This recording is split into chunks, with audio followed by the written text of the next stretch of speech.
Welcome to Beyond the Veil. Sorry, I just heard somebody pulling up in my yard. Welcome to Beyond the Veil, you guys. If you are joining me for the first time, I am Adina. Nice to meet you. My previous live just got interrupted, so I'm literally just coming back because I got a phone call and it muted my live.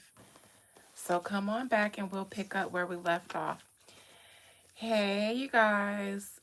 So, fun fact, I actually have my phone on Do Not Disturb. Whenever I open my YouTube app, it's supposed to go on Do Not Disturb, but somehow I always still get phone calls. So, I don't know how to work Do Not Disturb to make sure nobody can call me.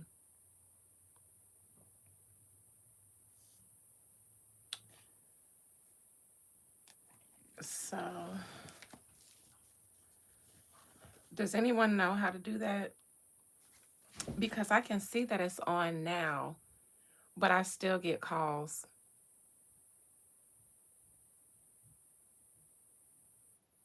Anyways, y'all can tell me later. Let's just continue and go into Tiny. I hate that that happened because I had a nice full live and now I got to start over and hope people come back. People can do that.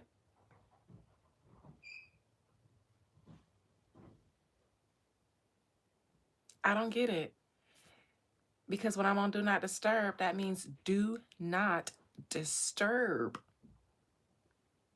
And nobody ever needs anything from me important at all.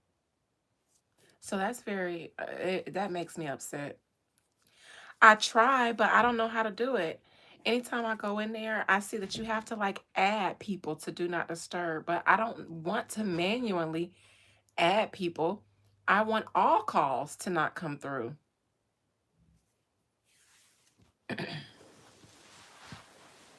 So I don't know how to do that, but when I find out, then we'll stop having this problem. All right. You got to turn that option off. Now, I know when I text someone and they have on Do Not Disturb, it does say notify anyway. But maybe that's just how they have their settings. So I'll play around with it and see if I can figure out how to work it so that nobody can get through. I might just have to block the people that call me so that I don't get disturbed when I'm not trying to. Okay.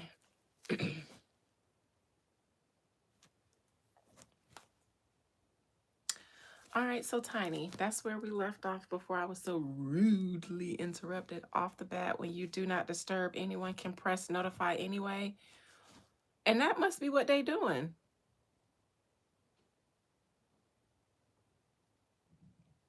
So I guess I just got to create a block list because only certain people would do that.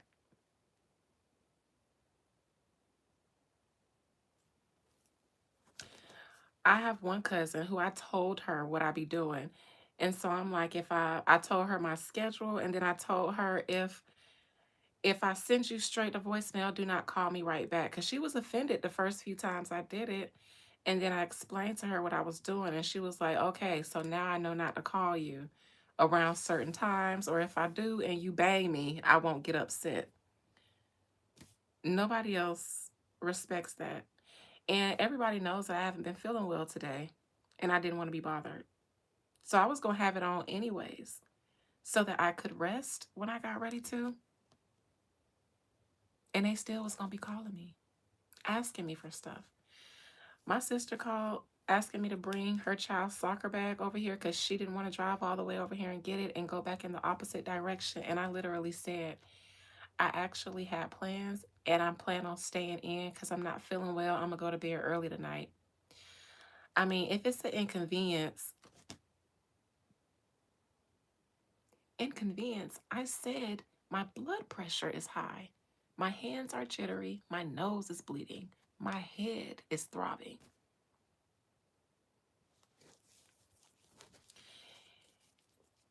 To me, it's not even a lack of respect, it's a lack of value.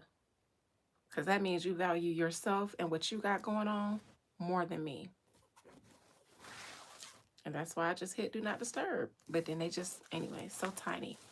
How does Tiny feel about um, all of this going on about her? She ain't said a word. She got men fighting over her. And I know that's right because she got sons and a husband. So I guess they stepped up to defend her honor. But meanwhile, Tiny was just there minding her business. And now she's the butt of jokes and she's the center of all of this drama that I'm sure she doesn't want because it's surrounded or centered around her looks. And like I said, this ain't the first time her looks have been brought up as a joke because I've seen it on social media before when it wasn't 50 Cent, when it was just the general public. So this has to sting a little bit. So let's see.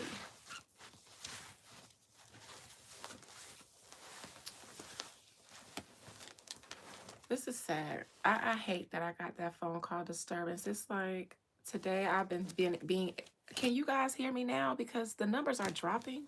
It says only 2 people are in here. And if that's the case, I'm logging off. We'll just try this again because that's why I hate getting disturbed. Oh.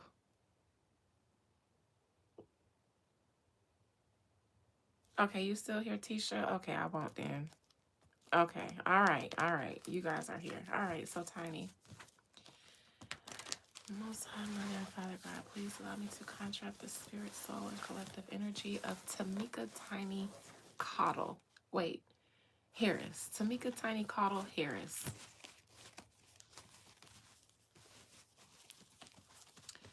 Tiny, tiny, tiny, tiny.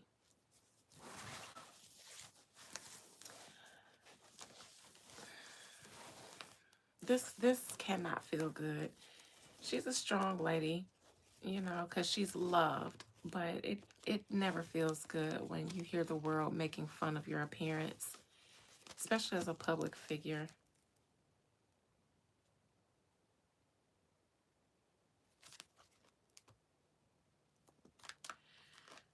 All right, Tiny, how you feel about 50 Cent making you a part of his beef with your husband, T.I.?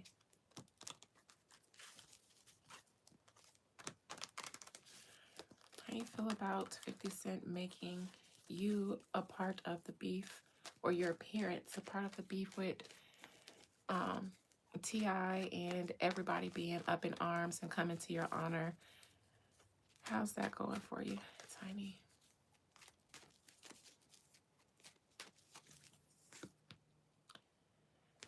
Family. No, she ain't that sad. If anything, she's surrounded by love and support and all of that stuff. And so that seems to be, I guess, because she's a Cancer, that seems to be her love language is love and support and people being kind to her. Surrounded by family and friends who are pouring love into her and defending her honor. That's what's going on at this moment. Now, the challenge, though, is that 50 Cent brought attention to something that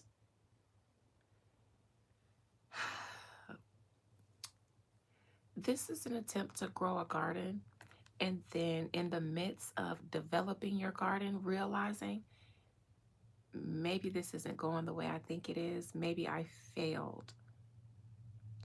Tiny has had many enhancements, modifications, and surgeries. And the last one, I think, was her changing the color of her eye and then getting it changed back because of some issues that she was having. So that by now, the damage is done. And that's the problem, is that, in my opinion, 50 Cent brought attention to something that is a real thing to her. I'll say that.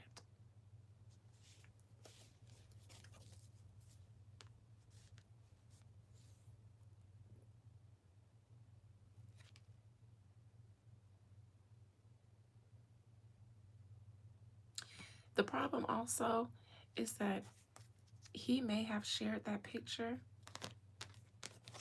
but how many others are already on social media?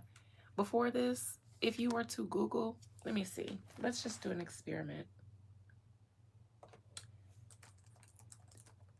A Tiny Harris memes. Now I'm just Googling Tiny Harris memes.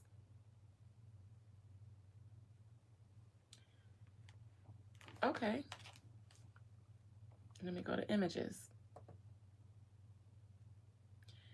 All of these did not come out just in the past couple of days. So let's take a look.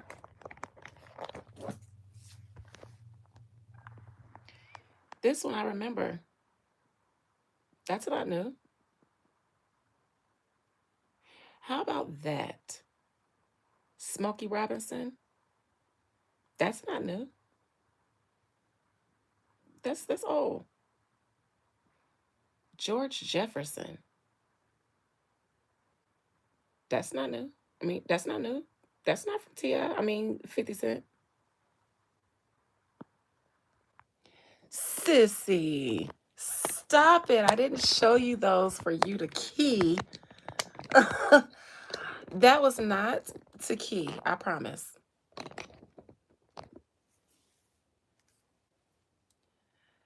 You got, okay, I shouldn't have did that. I shouldn't have did that. I shouldn't have did that. But I did that to show 50 Cent posted a picture, but he got that picture offline from a slew of pictures that other people had already created. And I don't think Tiny is missing that point right now.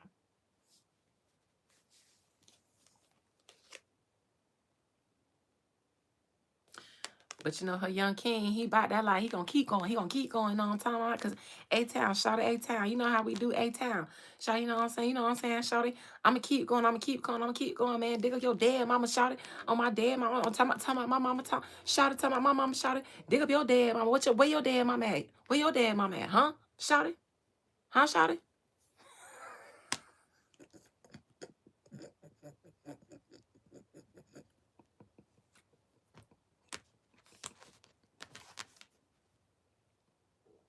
That's King. King said, I want all the smoke, shawty, about my mama. About my mama. Ain't that how y'all say it in Atlanta? About my mama. I want all the smoke, shawty. Meet me at the Cascade, 50 Cent, shawty. Oh God, shawty. Dig up your damn. Where your mama at? Where your mama at? Dig up your damn mama.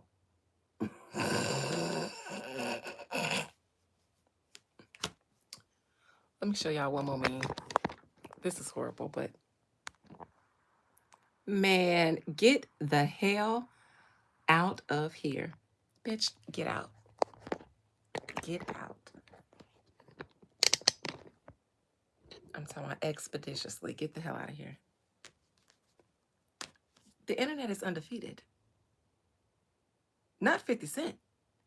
You all are undefeated. You all need to be canceled. Oh, yes.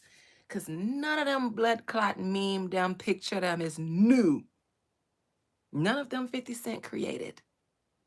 None of them are on the internet because 50 Cent posted them originally. All of them from TikTok. You TikTokers are the devil. Y'all been over there kikiing by these people this whole time. 50 Cent probably went to Google and got the same lineup of images and just found the worst one that he could find out of all the ones that the general public posted.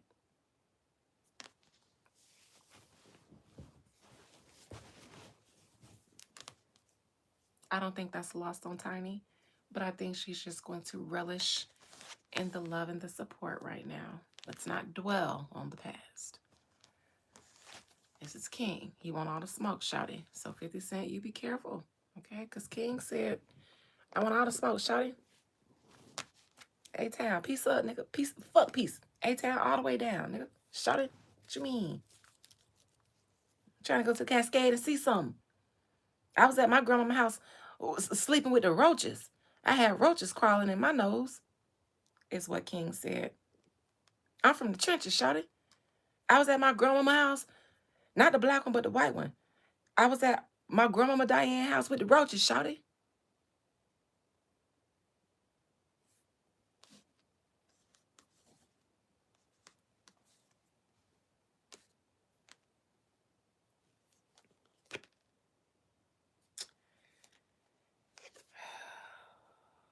50 Cent, this is him. He was supposed to be doing a deal with T.I., but he reneged.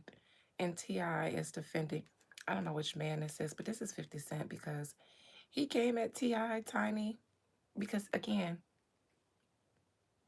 he don't see it for them.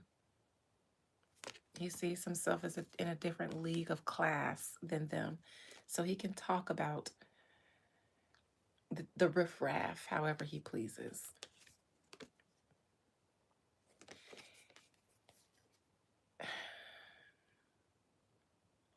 Once upon a time, there was supposed to be a deal. There was supposed to be business. Like I said, per T.I., he said that they were supposed to promote their rap battle together. And 50 Cent said, psych, I'm finna promote my show. I don't need rap. You do. What you thought this was? A free ride? My God, that man is diabolical.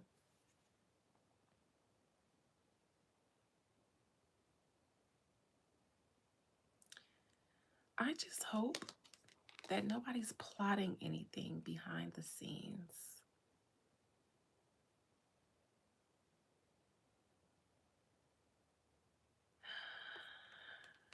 Um,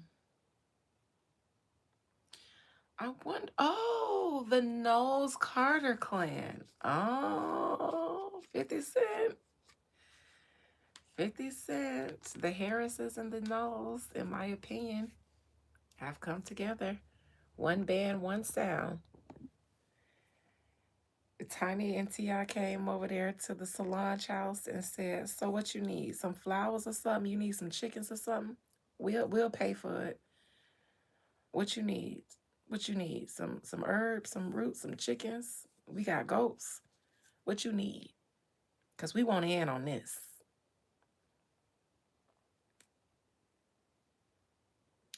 Not just that, but Tina Knowles did extend her hand to Tiny, which is why Tina got drug in this. So that's why I said the Knowles Carter clan and the Harris clan. What are they plotting though besides Solange's woo? It's like when regulators mount up. It was a cool black night.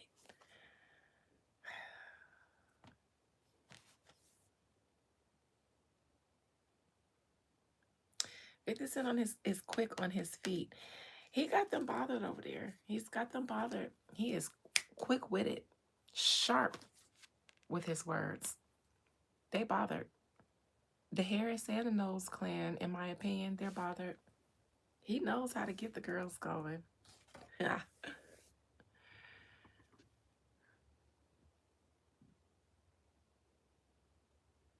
I think that everybody knows that 50 Cent is probably getting ready to come out with a show. They know that the music thing isn't going to be a thing, so they're probably anticipating him coming out with a show. I think it really hurt Tiny's feelings, but she doesn't necessarily have to say that, not even amongst her family, but she's definitely not going to say it publicly, at least right now. So I will say it hurt her, but that doesn't need to be said. I think that would be expected. But she is being surrounded by love and support, genuine love and support. I agree. That's my opinion on that, is that I don't think that Tina should have jumped in, because Tina, in my opinion, has a way of underhanded shade. She's a country lady, a Southern belle, and nobody does that type of shade better than a Southern woman. And so her defense, in my opinion, was a jab. It was a genuine defense of Tiny, but also a Hold on. Don't be bullying her. Here, I got him. Don't worry about it. I got him. I'll fight him. And that's just when I feel like, all right, girl, you should have texted Tiny. Text Tiny. Call Tiny. Beyonce loves to send flowers. Just have a bouquet show up on her door with a nice e-signature on it. All right.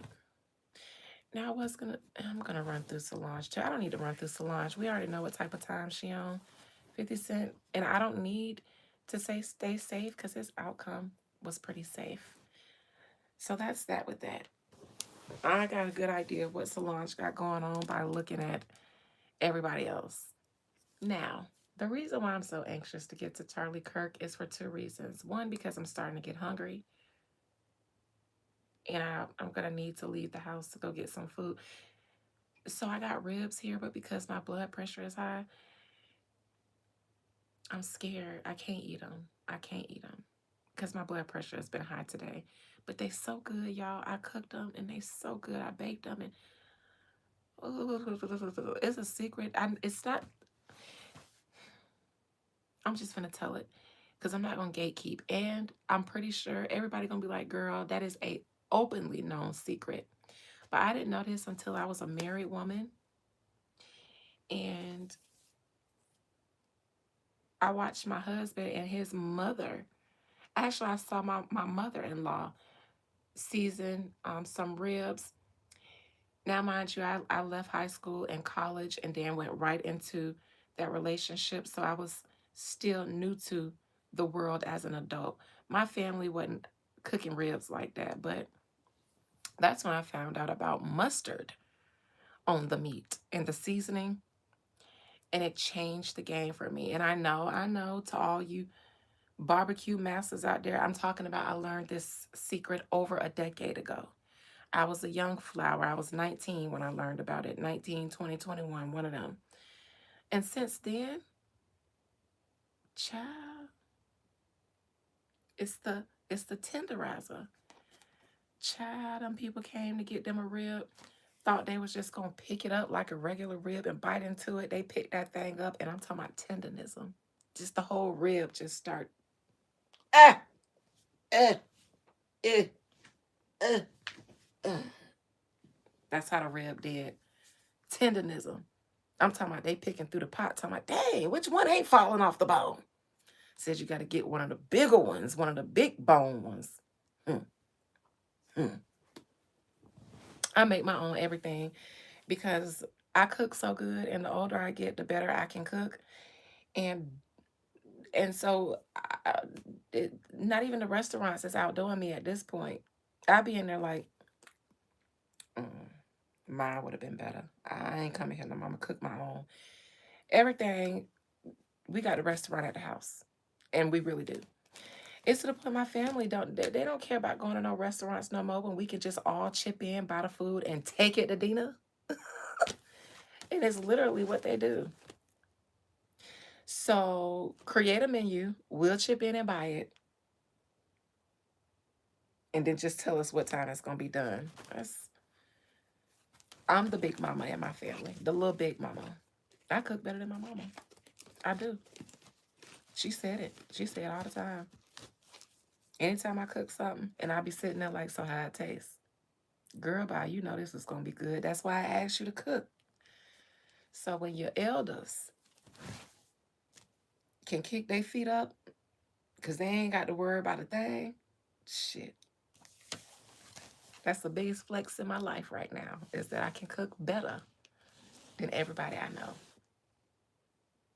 Just about certain things. Certain things people got it.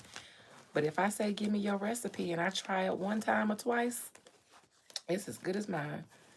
Anyways. All right. Why are we here talking about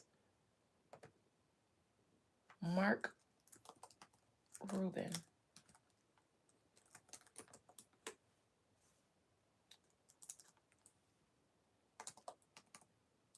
Is that his name? Am I Googling the right person? Mark Rubin? Is that who I'm supposed to be? I feel like that's a football man. Nope, this him. Okay, hold on.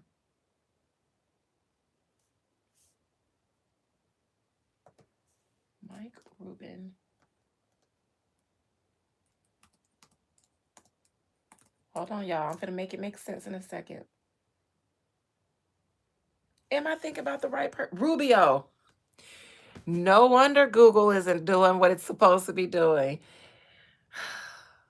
One is you laughing at me saying Mark Rubin? Girl, I'm sitting here like, why is Google acting stupid? Just sitting here looking at it like you just stupid. And it's me. There we go. Oh, Google heard me call it stupid, and all I had to do was type in Mark and it finished the rest. Cause it's like, oh no, it's still wrong. See, my blood pressure was high today, so don't judge me, y'all. Marco Rubio, child. Y'all could tell. Sorry to this man. I don't know this man. All right. He's a Secretary of State. All the more reason I wouldn't. Okay. So while the State of the Union comedy show was going on over here, let me tell you what the good old boys had their Secretary of State doing. Because, oh, the way I showed the rib falling off the Thank you for laughing at that joke because it was hilarious to me. The way I was the rib and I was reliving it falling off the bone. Thank you for appreciating that because not enough people appreciate my humor. And it's fucking hilarious. I'm so funny. I don't need you guys. Me and one of one will giggle. While the State of the Union was going on, which is a shit show.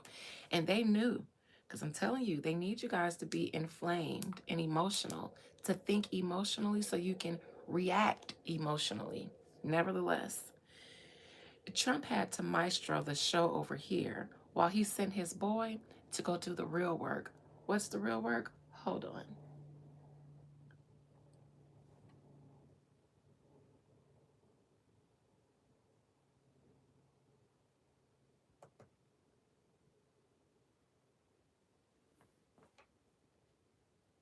I'm trying to find the right source for it. Secretary of State Mark Rubio at the 50th regular meeting of the Conference of CARICOM, Heads of Government. So this was a meeting for heads of government.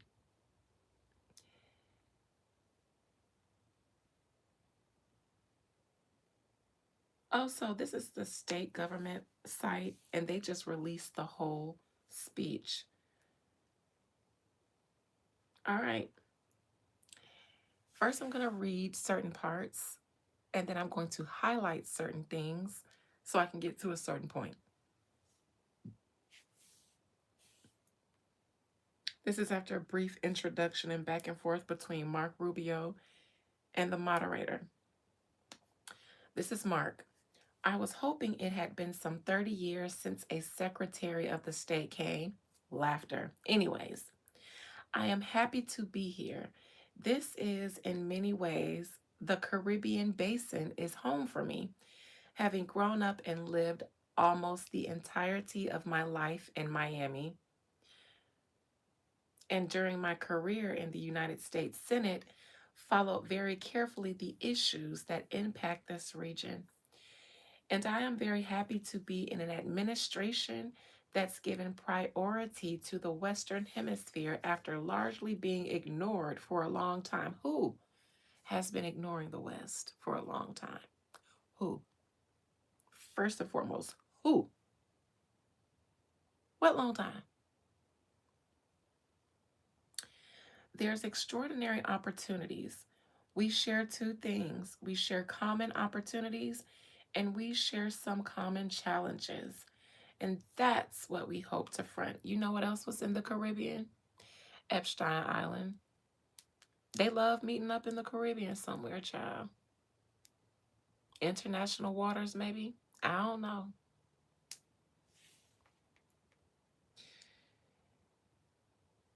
We share two things. We share common opportunities and we share some common challenges. And that's what we hope to front.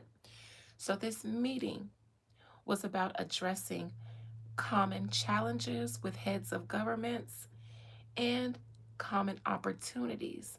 In my belief, a challenge is nothing more than an opportunity.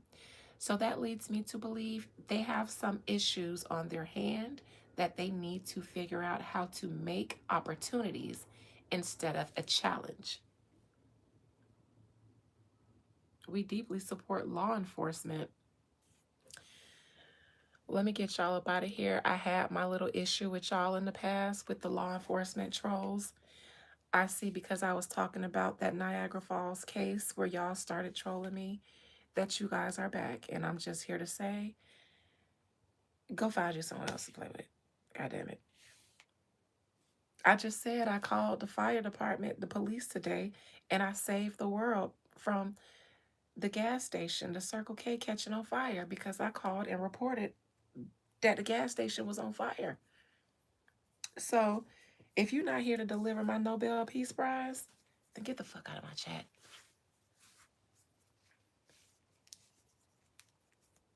I saved lives today. I deserve a badge of honor. I did. All right. They said I was the first one who called it in, meaning I saved everybody's life. What was all them people that was at the goddamn gas station doing? I was at the red light. The gas station was full, and I called it in first. I'm talking about it's just raging, growing, wind blowing it yonder. I said, we're about to die. This whole zip code is going up in flames if I don't save us. And as I crossed over the median to make a U-turn to get away, I was on the phone with the police. So send me my Nobel Peace Prize or shut the fuck up. I want to start out by saying I am also happy to be a part of an administration that is not constrained by outdated orthodoxy. You mean spiritual religious beliefs? Because it's interesting to my members. We've been reclaiming history, haven't we? And I told you guys what was going on in the briefing rooms. I told you guys weeks ago that they had a problem. Here they are, about 2 weeks after I told you guys, now addressing it with other heads of government, saying just that. We have a shared problem, and we're here today to figure out how to address it. And what is it? Well, one of the things is outdated orthodoxy. So, off rip on his mind is outdated spiritual or religious or traditional beliefs that he feels are outdated to their progressive agenda. I want to start out by saying I am happy to be a part of an administration that is not constrained with outdated orthodoxy. Remember, reclaiming series, outdated boilerplate platitudes about partnerships and the like. Ooh, that was, ooh, burn. We are interested in rebuilding and constructing a new dynamic in this Western Hemisphere in which we partner with all of you on the issues we share in common. I won't go long. You know he from the South. I won't be before you long. I come with to deliver a word. Amen. Amen. And I shall not, amen, be before you long, because I know, amen, the saints are hungry, amen.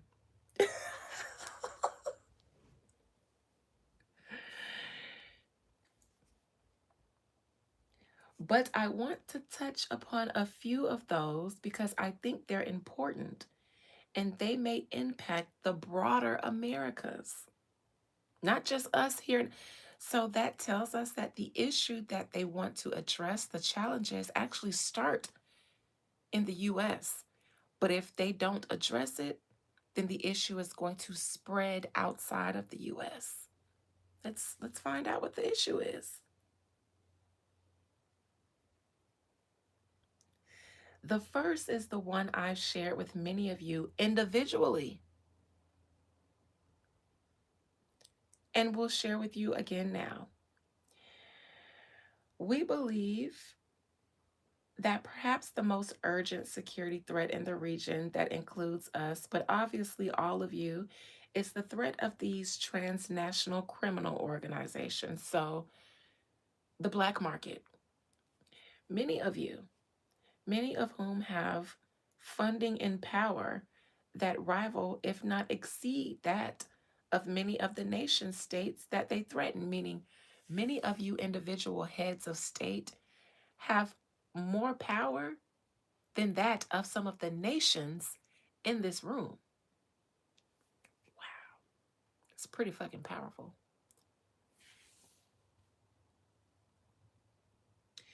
We recognize that it is an interlocked challenge that comes from a broader perspective.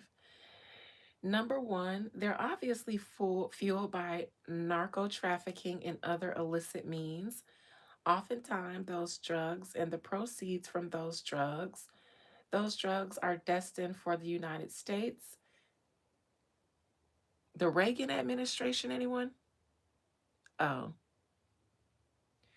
we recognize that it is an interlocked challenge that comes from a broader perspective. Oh, I already read that. Drugs that are destined for the United States, but the proceeds from those drugs, the money they're ultimately making, is being made in the streets of our country. This is a danger in the countries that they transit. Oh, one of the issues is that drugs is being sold in the US, but the money is being made on the streets, honey, and not in their hands. So we need to fix this because we broke. They out there making money on. We need that. Child, y'all dope boys, y'all better watch out. Cause the Fed said they broke and they finna start shaking y'all down for some of that motion y'all got in these streets. They want some of that. They said they making the money out there in the streets and we being left out the deals. The money they're ultimately making is being made in the streets of our country. This is a danger in the countries that they transit. And it's ultimately a danger to the national security of the United States. I know them nations understand what's being said in there. They all are nation talking. This document had to be public, but I understand what's covertly being said. We missing out on the money. So we got to go and do like we all did, like we did in the days of Reagan. Create a war on drugs so that we can get our hands on it and redistribute it for ourselves. Duh. Allegedly. We've also watched with alarm at the level of armament that these groups have. We recognize that many of these groups are buying weaponry from the United States and that we are committed and continue to work very hard with our law enforcement agencies to shut that down. How are they getting military style weaponry in the cartel if the military is the one helping to shut it down? No, no, no, no, no. That's an excuse for you guys to have a presence in the cartel world so you guys can strike up your side deals with them, in my opinion. Where the fuck is they getting these weapons from? Because none of us own weapon stores. Y'all know somebody who own one? The average person doesn't know anyone who owns a weapon store. Y'all don't allow us to sell arms around here all willy-nilly. So we're not. You mean the local guy from the pawn shop is the one flying to Colombia and giving them all the guns at the pawn shop? Oh.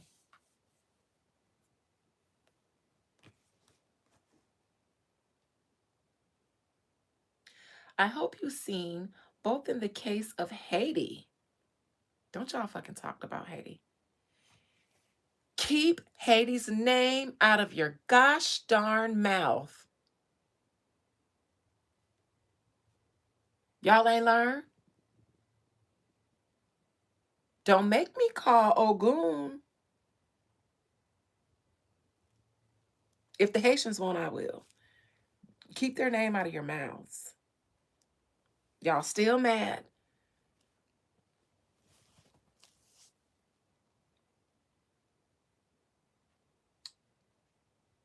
Where was I?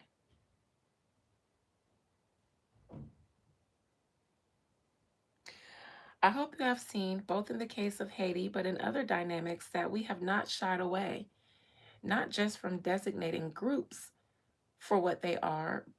These are terroristic organizations, but even individuals who are responsible for being supportive of them.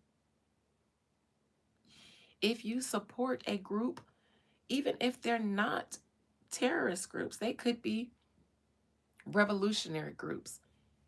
If these people label them terrorist groups, you also are an enemy if you support their cause. You know, like the Free Palestine people, all they have to do is label you people domestic terrorists. Since we are an ally to Israel, it's as simple as that to be called a domestic terrorist.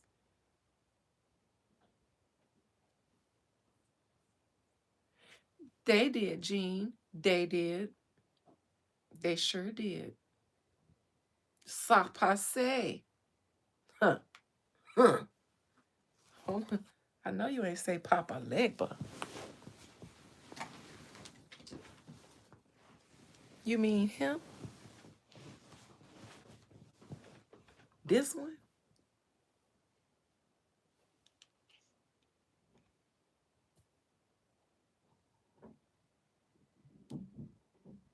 I didn't know that's how you spell. And I always thought it was pronounced Mahboule. But that sounds like Nahbole. Okay. You'll teach me one of these days. That Papa Legba. Yes. Let me just set Papa here on my lap. He ain't been out and alive in a while. Okay.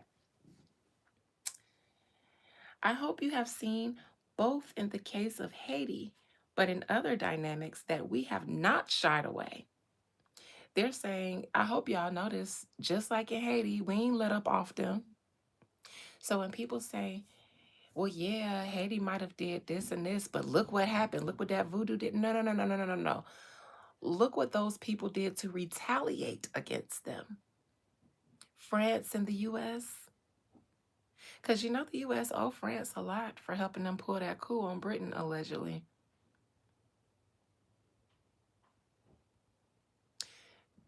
Just like as soon as Nigeria kicked France out, America went and allegedly dropped a bomb on Nigeria. Looking out for each other. Anytime France get kicked out somewhere, the U.S. got to come and try to be a bully. So for the people who say, well, yeah, that voodoo stuff evil because look at what happened to the Haitians.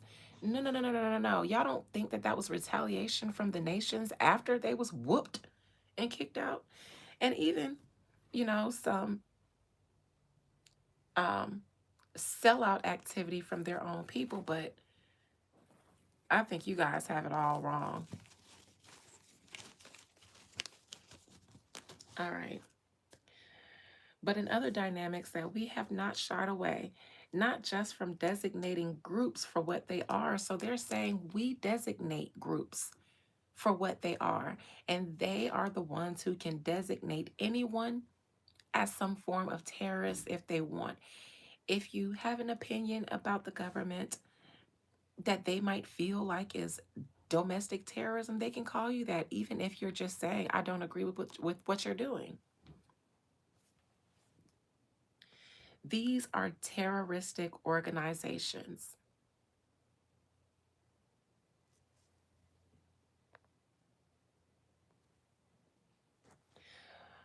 But even individuals who are responsible for being supportive of them, we've also gone after them. And this is something that we have as a shared dynamic.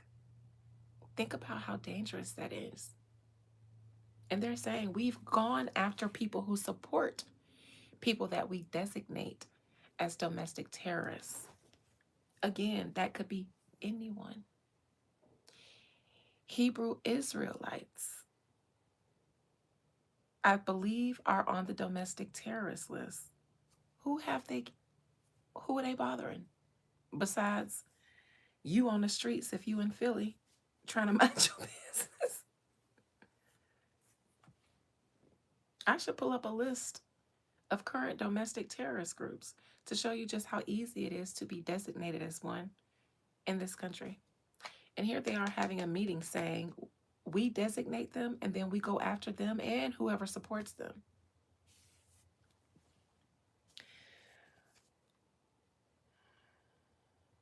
We have a long history of working together on responding to these challenges, but I think our cooperation will have to grow even deeper, and our commitment to it will have to grow even stronger because these groups grow stronger. So there are groups who they are eyeballing. They say narcotics groups, but they could be any grassroots group that the FBI could designate as a domestic terrorist group and go after them. The Black Nationalist Party, Black Panther Party, all of those were designated as domestic terrorist groups, all of them infiltrated by the FBI and all of the leaders taken out.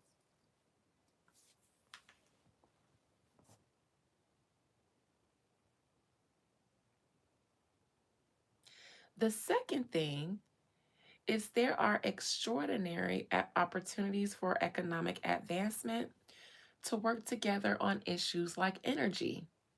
Energy is critical for the future. It's critical for every economy in order to prosper. Many of the countries represented here today have energy resources that I know you seek to explore responsibly, as responsibly as you guys did in Venezuela.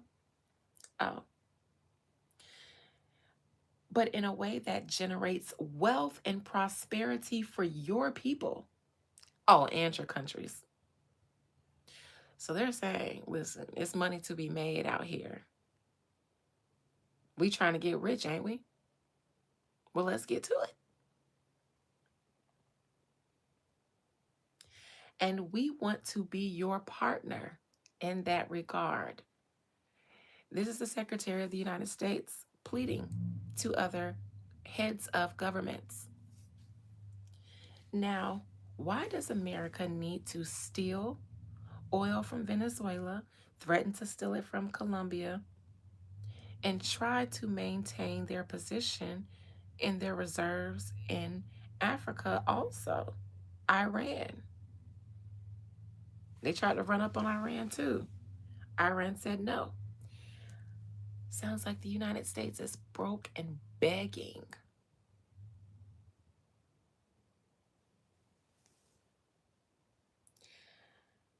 Energy is critical for the future. It's critical for every economy in order to prosper.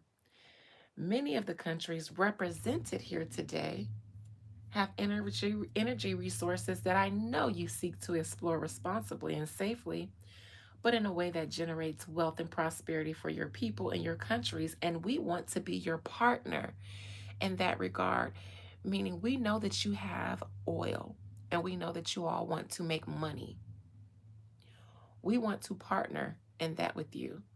We have a population full of laborious sheep and consumers. Let's do business. So that's another area of that hopefully we can cooperate on very closely together. And I would add to that part of the dynamics, there is some of the regional opportunities that are occurring.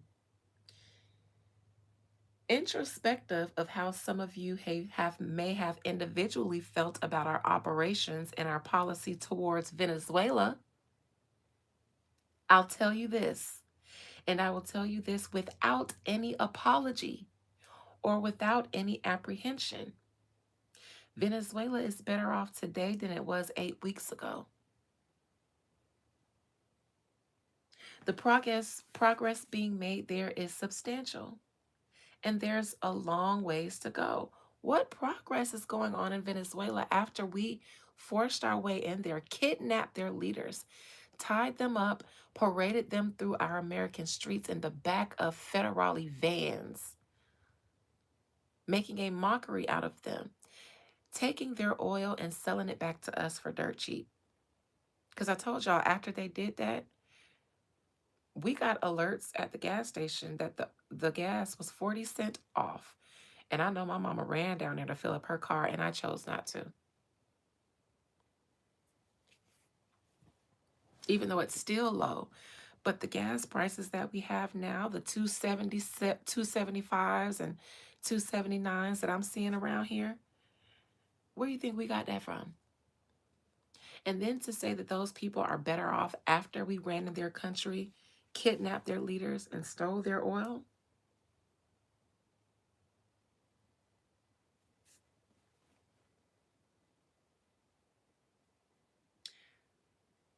But the new interim authorities, led by Delcy Rodriguez, have done things that 8 or 9 weeks ago would have been unimaginable. They have released political prisoners. Who have they let out? And who does that benefit that these people are let out? Since when did the U.S. care about releasing political prisoners when they hunted Assata Shakur until the day she perished for something she maintained she didn't do?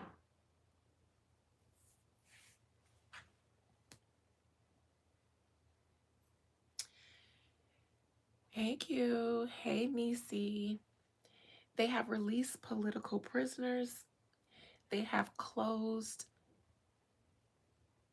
Helicoide, which is their most infamous prison of all. I know the U.S. ain't talking. Our whole nation is a prison complex. They are, for the first time in a long time, generating oil revenue that's going to the benefits of their people. I'm sure they are paying a tribute.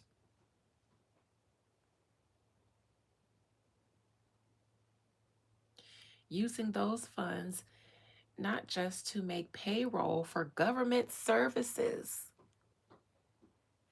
or a tribute to the U.S., but to purchase medical equipment that's necessary for their system. Wonder who they have to purchase that medical equipment from. There's a long way to go, and we're committed to making it work. We have reopened our embassy in Caracas. We have an excellent charge who's on the ground along with other government officials. This isn't actually the part that I'm looking for, but let me skim. Okay. And we intend to continue to build on that. Now, we believe strongly, and I think all of you should share this view, that ultimately, in order for them to take the next step to truly develop that country and to truly benefit from that country's riches for the benefit of their people, they will need the legitimacy of democratic, fair, democratic elections. Issue. Issue. Here's my issue number one. And my members are well versed in where I'm going to go with that. This is the trick that caused sovereign human beings that were given the earth and all rights to it, tricks them out of their sovereignty, which cannot be tricked out. You cannot be tricked out of according to the law of nations without consent. I'm going to go back to the law of nations because some of you guys aren't aware of that excerpt that I share here several times.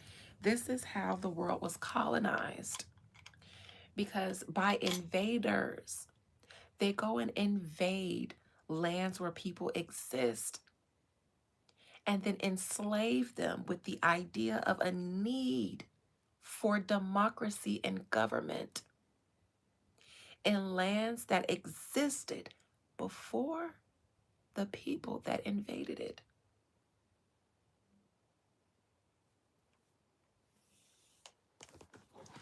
If you convince people that they need saving, then you are no longer guilty for what you do to them when they offer themselves to you. When you place yourself at someone else's mercy, then you are at their mercy. Doesn't matter what they promise you. If you pledge your allegiance to them, if they decide to change their mind, that's on you. You want to know why? Because it's their right to do so as the authority. They're saying, we're the government. We will maintain our sovereignty. We expect you to give yours away to us. And people do. They tell you every year, every 4 years, that you need a new master in the white plantation house, because that's what the fuck it looks like. And when it was built, that's what the fuck was going on. We weren't citizens. So when they say make America great again, and y'all talking about going to the days of its foundations, you were not citizens. So go there with them if you want to. Go back to the days of the founding fathers if you want to. You let them think that that's what they're talking about. Just making it great again, going back to the... Okay, y'all weren't citizens then. It was in the Constitution. The original Constitution, the original declaration that they made to God when they said, God, we do not even want to be under you. We're creating separate laws and we are going to place people under our laws. And if they aren't aware that you gave them their own rights and they give them up for what we tell them to, then that's on them. And truly, honestly, truly, it is. The founding fathers told everybody this in a book, but we know how people feel about reading these days, especially old material. But I love that shit. So I took one for the team for you. I don't know why I don't bookmark this because I reference it so often.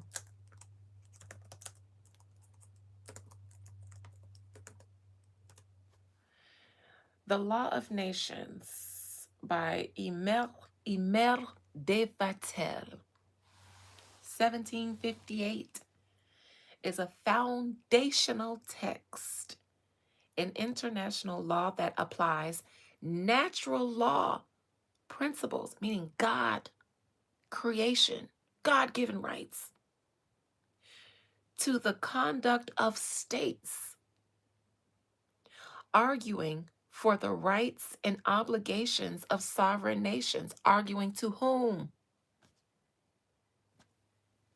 The person who created natural law.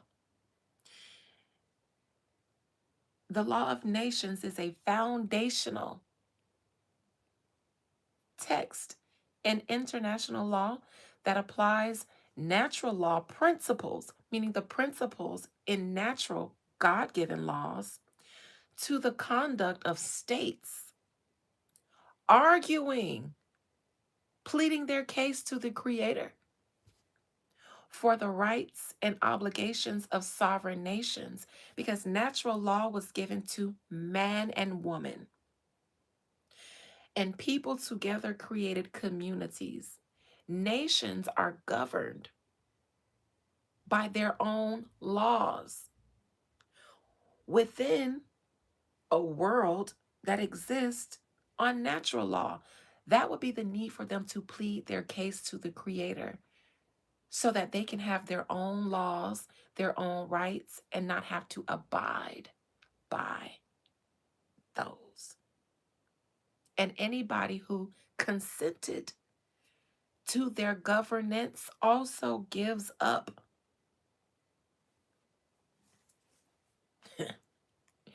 But if you're my member, you new to this. I mean, you ain't new to this, you true to this. I'm giving them a little piece of what y'all already know because Spirit said you got to tell the people. You got to tell them. They will not go seeking on their own. They come to you for tea, Adina. They want the tea. They want the gossip. Give it to them. But if you think that by keeping the valuable stuff tucked away in your safe of your memberships, they're not going to find it. And we know that's the reason you put it there, but throw them a bone every now and then. Because the people who they praise and worship, who can give them all the tea, that they also get from you. They don't give them no gems. They don't give them nothing for the soul. So, Dina, you have to. And this is why my blood pressure is high today. Because I really should have been resting, and I said, I shall. Bloody nose and all. Headache. High blood pressure. I came up from the crypts to tell a tale. Literally was like, I might not make it. I might pass out. Lightheaded, jittery, blood pressure sky high. Sky high right now, probably. So let me just give y'all that excerpt so that I can continue because I still haven't gotten to the Big Bang Theory from Marco Rubio.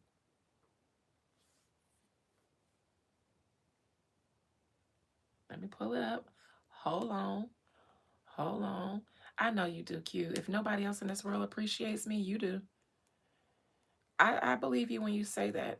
I don't believe everybody, but I believe you.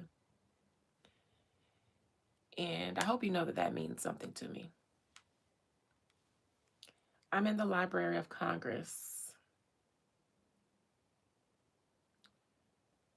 I don't necessarily want to pull up the whole PDF, but I might have to. Where was I?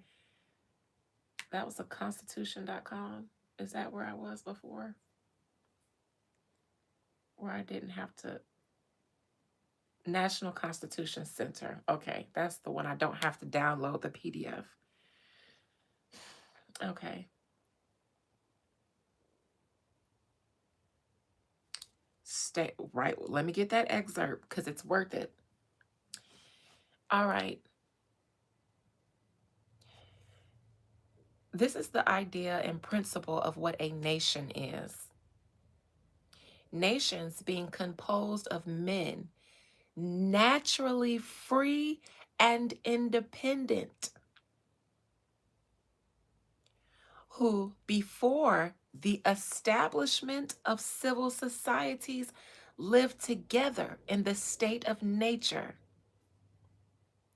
That means a nation is composed of naturally free and independent people who, before the nation decide to civilize themselves into a society, live together in the state of nature. Nations or sovereign states, meaning this is something different, are to be considered, but are not.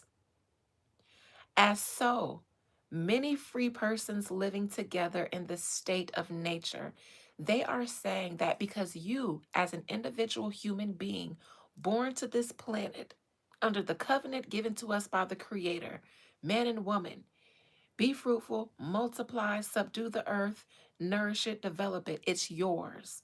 Nobody is supposed to come above you and tell you, govern you, develop for you, especially people who is not native to this planet. We let invaders. Nevertheless, they're saying that nations can exist under God because many people that are free under God live in a place that is considered a nation. They are stealing because you may not can help where you were born. But they are saying because we choose to call this our civilized society. We too now get the same rights as real human beings that are native to nature. If nations are comprised at their origins, the people who founded them were human beings that had rights under natural law, they wouldn't need to conform or create a nation and then trap or set up a nation around free people, sovereign human beings, and then say, see, we now have rights. Now, what people in history did not have the same rights as other people? Think about it. Think about where you heard in history one group of people were told, you cannot exist with everybody else. You have to go and be a wanderer because you don't know how to act with other humans. What people in history would need to band together and then trap people who have rights under natural law would be a people whose rights were taken away.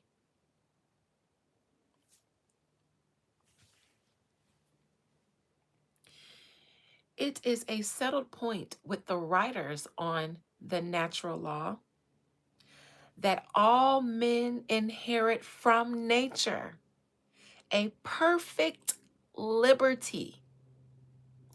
Our preamble states that we are in the pursuit of liberty, in the pursuit of happiness.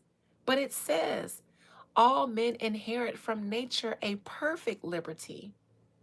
Only one group of people were stripped away of that and made to be wanderers and vagabonds because they brought violence and murder where it didn't exist. Expelled from the assembly of the rest of humanity because they didn't know how to act. Now, years later, they have grown in number and band together to take over the homes and the rights because they were seething that whole time, mad, plotting and planning their revenge. It is a settled point with writers on the natural law that all men inherit from nature a perfect liberty. Then who would be in the pursuit of one? And independence, of which they cannot be deprived without their own consent. In a state, the individual citizens do not enjoy them fully or absolutely because they have made a partial surrender of them to the sovereign, the nation. This is in the constitutioncenter.org. This is the law of nations, meaning when these invader settlers, before they settled, they had to come up with a way to declare to God, you have told us that we don't have rights. You have made us wanderers and vagabonds. You told us we couldn't have a home. We found a way. Hear us out. Hear us out. If we can convince the humans that you separated us from to surrender their God-given sovereignty, then are we wrong for using it? Nature says no, because nature is nature. Laws are laws. So if you get tricked at your spot, that's on you.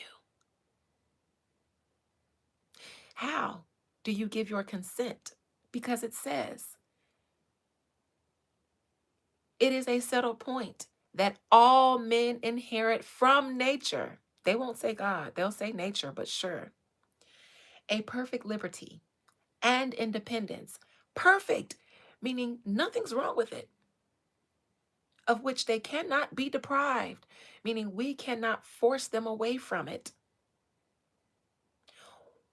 without their own consent. In a state, there we go. You say, how do you give your state? How do you give your consent? It goes on to tell you that in the next sentence. In a state, the individual citizens do not enjoy them fully, meaning your natural perfect liberty and independence, because they have made a partial surrender of them to the sovereign. But this is the real kicker. The body of the nation, the state, remains absolutely free and independent with respect to all other men, all other nations, as long as it has not voluntarily submitted to them.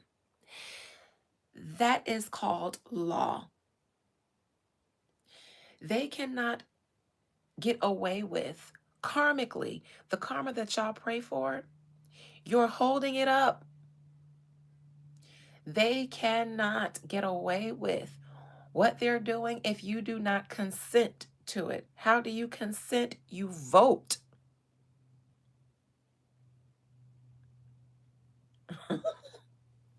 You uphold the system. That is your consent. When you cast your ballot, that's called consent. Casting your ballot to the government continuing to take away your all men inherit from nature a perfect liberty and independence, of which they cannot be deprived without their own consent.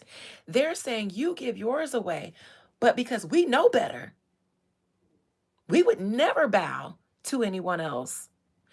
So, but the body of the nation, the state, remains absolutely free and independent with respect to all other men and all other nations, as long as it has not voluntarily submitted to them. Who do they vote for? No fucking body. Who do they bow to? No fucking body. They fight to defend their own sovereignty. Who doesn't? You. You fight to defend the national sovereignty, not your own. As a matter of fact, you enlist and die so that they can maintain their sovereignty, but you do not. Why? Because they don't consent to giving it away. You do.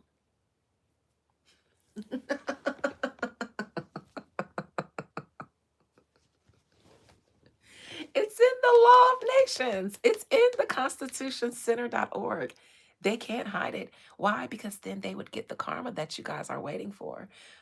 But if they tell you the truth and you are too ignorant to see it, you don't read, you don't study, you don't listen, you don't think critically. So you get tricked at your spot.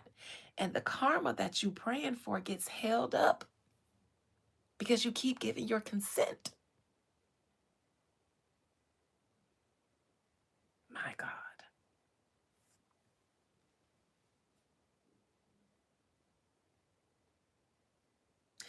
Ironically, they said that it is a settled point with the writers on natural law that all men, meaning mankind, inherits from nature a perfect liberty and independence. Let's go to the preamble. I've already been through this in the Reclaiming series with my members. You guys been missing out. Gems are for those who seek them out. Let's see what the preamble has to say about liberty.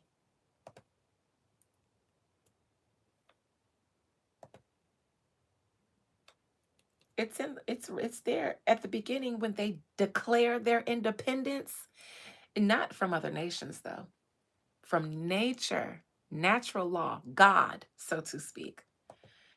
And how do I know that? I'm about to tell you how I know. Y'all don't deserve this. I ain't talking about my members. The rest of y'all don't, but sure. The preamble. The preamble of the U.S. Constitution.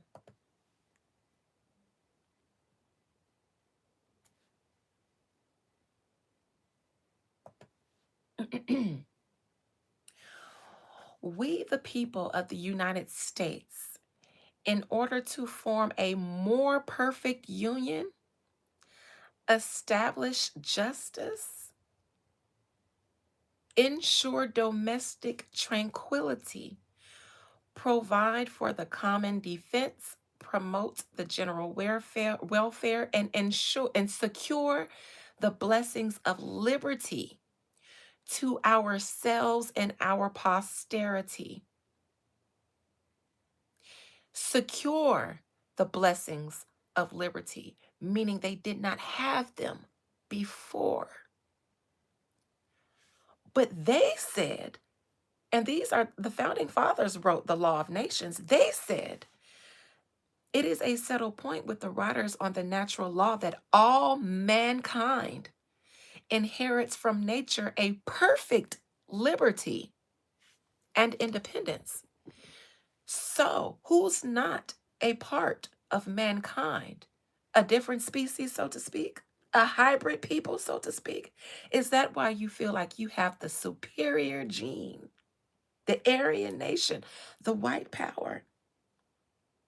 Are you all the same people that got marked in Genesis because you are unruly, murderous, envious of other people, can't get along with other people?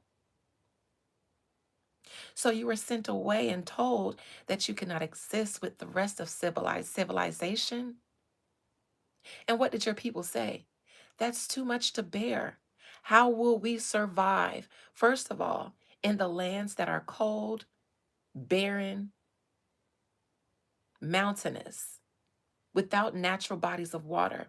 How will we survive without being able to procreate with the people of the sun? We will lose our melanin and our ability to survive. And they'll kill us if we start looking differently than them, because they'll know us and they'll remember what we did. And the Creator, in its grace to you hybrids, said, I'll make sure nobody else does, because nature will do it on its own. So you ain't got to worry about that. I'll just turn the heat up on the sun and let nature do its work. Since you wanted to go against natural order, then natural order shall go against you. And ever since then, humanity, tribes and tribes of original humans have been invaded all over the earth, enslaved, subjugated, dispersed, displaced. And then when they finally get a piece of land that they willing to die for, and they secure it, the preamble says that now we, the people of the United States, in order to form a more perfect union, because unity was perfect as it was. So saying more perfect denotes that something about it needed to be tweaked to make it better. Union means unity, people getting together. There's only one people in history who were told that they couldn't play with the rest of humanity. And when the Creator created everything, it said it's good, it's perfect, as I did it. So a more perfect union sounds like the people who were sent to timeout, didn't learn their lessons. They're now mad and rebelling at their parent, even though you got in trouble on your own and you got punished, disciplined. You didn't get wiped out. So there was some grace, and the grace was to allow you to evolve consciously. So don't kill them. Let nature do it. And if they evolve, then they'll fare better. and secure the blessings of liberty to ourselves and our posterity. When they wrote this, your black ass was not considered a human to them. They said for ourselves and our posterity, meaning our lineage, our descendants. You can never be their posterity if you're not the same race as them. Let's look up what posterity means.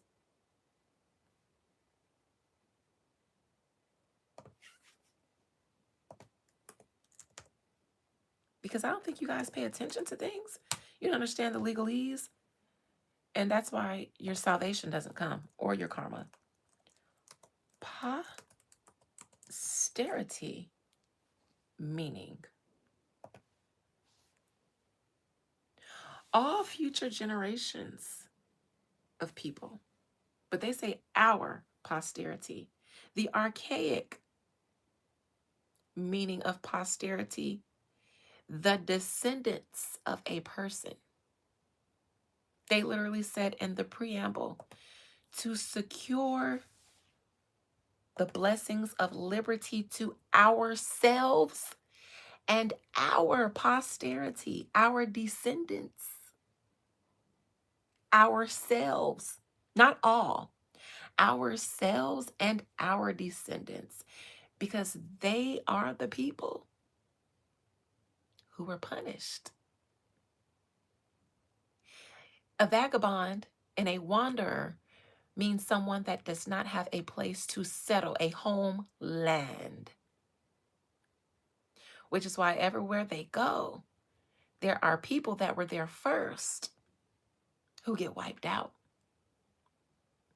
Only one people on this planet fit the vagabond and wanderer, the nations, because they had to group together to force themselves into having a home.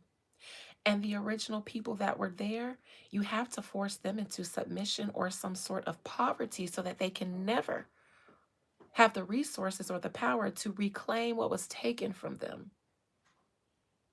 They survive off of that, which is why I'm reading Mark Rubio's speech, because his speech was pleading to the rest of the heads of nations to band together because there is a threat to them right now. I'm going to try to skim through Mark so I can get to what his real issue is. So not just the cartels. They started out by saying cartels, but really they're talking about domestic or terrorist groups. That could be anyone they designate.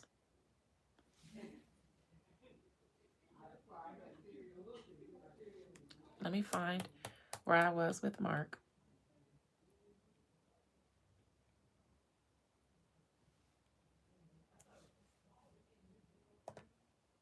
Okay.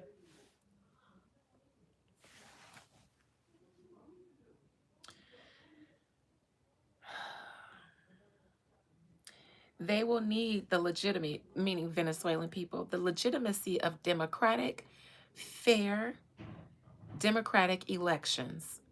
That's what they need, meaning they don't have a system of where they elect a master over them. They're a community of people, and it seems to work. But now the U.S. is pleading with the heads of nations to support them in setting up a democracy in a land where there wasn't one, and the people were not asking for one. You know, the Make America Great Again, meaning go back to the days of our founding fathers. And what did the founding fathers do? They explored and then they settled. They hunted and then they took.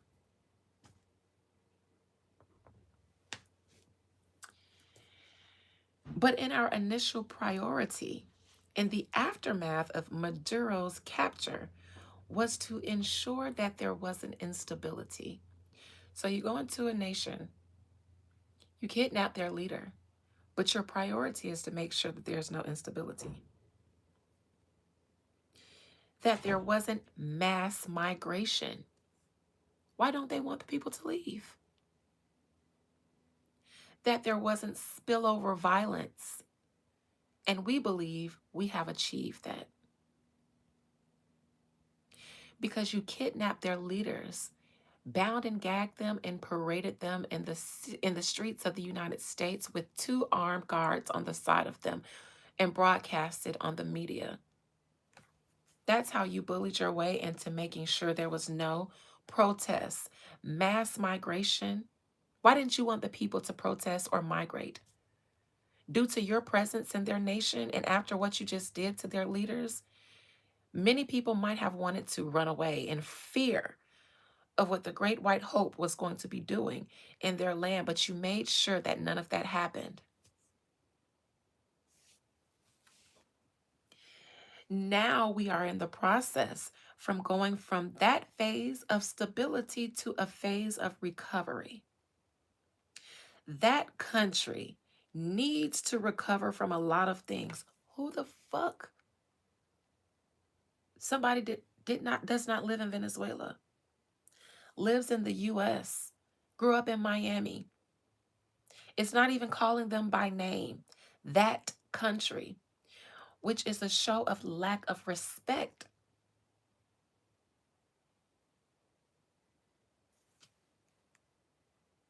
That country needs to recover from a lot of things. So does yours, including deep internal fractures.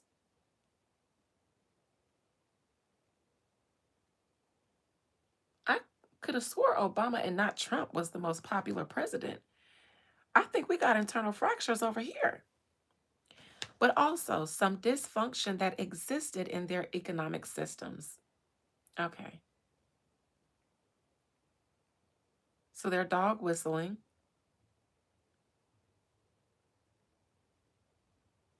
Oh, now, members, remember I warned you about what their real problem is, but they will never discuss it publicly, but they discuss it in private. They can't discuss this real issue publicly because they don't want to draw attention to the issue when the issue does not get a lot of attention. First and foremost, I just want to drop a bug. Do you guys know where I live? What state I live in? I live in Florida, where this man is from. Okay. The third point is just the broader stability of the region. We want the region to be seen, and I include the region of the southern United States, which we know is a part of the Caribbean basin. So they're saying we want the world to pay attention to the southern region of the United States because the world pays attention to the northern region of the United States. New York, Chicago, all those places is where the US machine operates. But now we want your attention in the South, specifically the Caribbean basin. So the Florida area, we want it to be a place that is attractive for inbound investment because you know what's happening when the world elite converges on a place. They displace the original people, and if they know that there is a problem there, that's an excuse for all of them to have a reason to be in the same location as that problem that they don't want to say exists. But they want everybody to be in the same location. I'm speaking in code, but my members understand because I shared something with them a few weeks ago.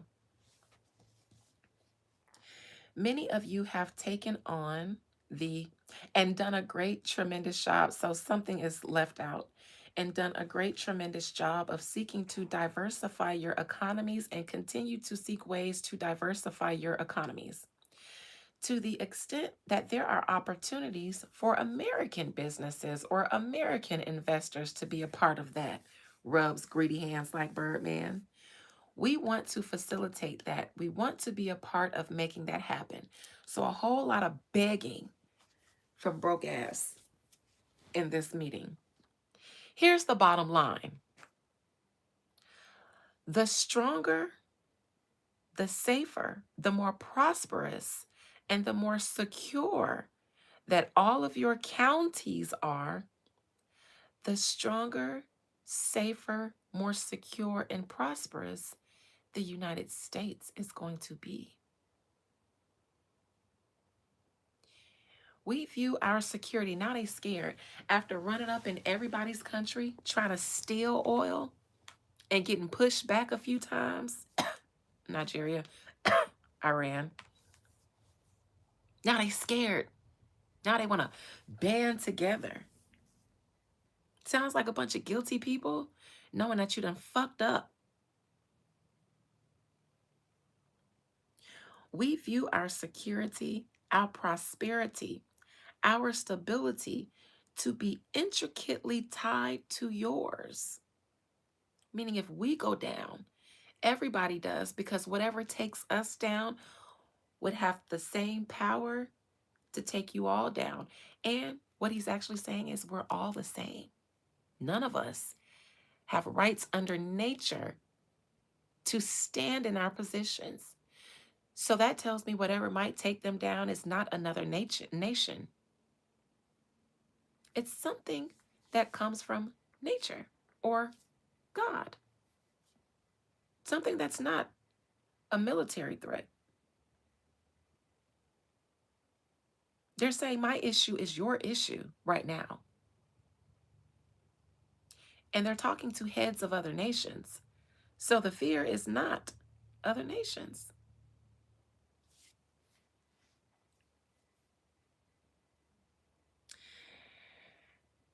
And we are going to evidence in the actions we're prepared to take and in the priority that we want to give this, our intent to follow through on it, which is why I'm here today, which is why I wanted to come here today and interact with all of you collectively and a few of you individually in the time that's permitted to me.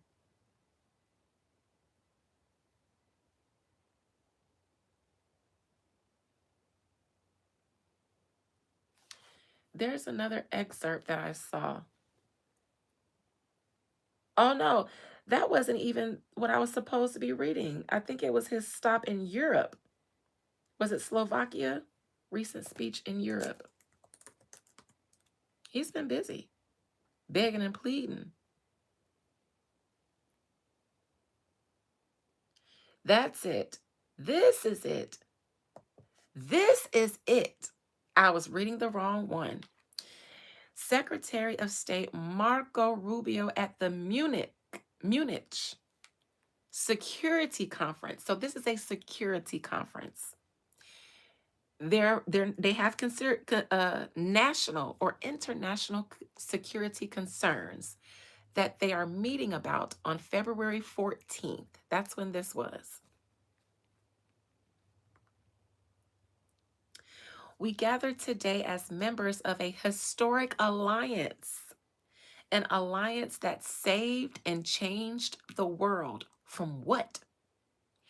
When this conference began in 1963, that was at the height of the civil rights era.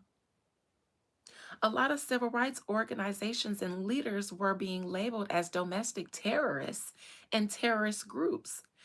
They formed a security alliance at the height of the civil rights movement. Keep that in mind, because Black people were empowered when they created a national, international security conference. Today, in February, they reconvened because they have an issue.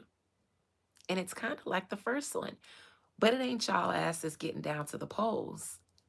They're not going to tell you what the issue is because they don't want to draw attention to it and make it stronger, make it spread like the fire I saw earlier.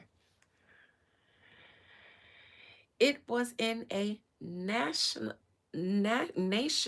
actually, it was on a continent that was divided against itself. Instead of treating Black people right, they bound together and created a security alliance. It sounded like all of these nations found a way to suppress you from your movements of empowerment. None of them wanted to give you any rights, but your Black ass.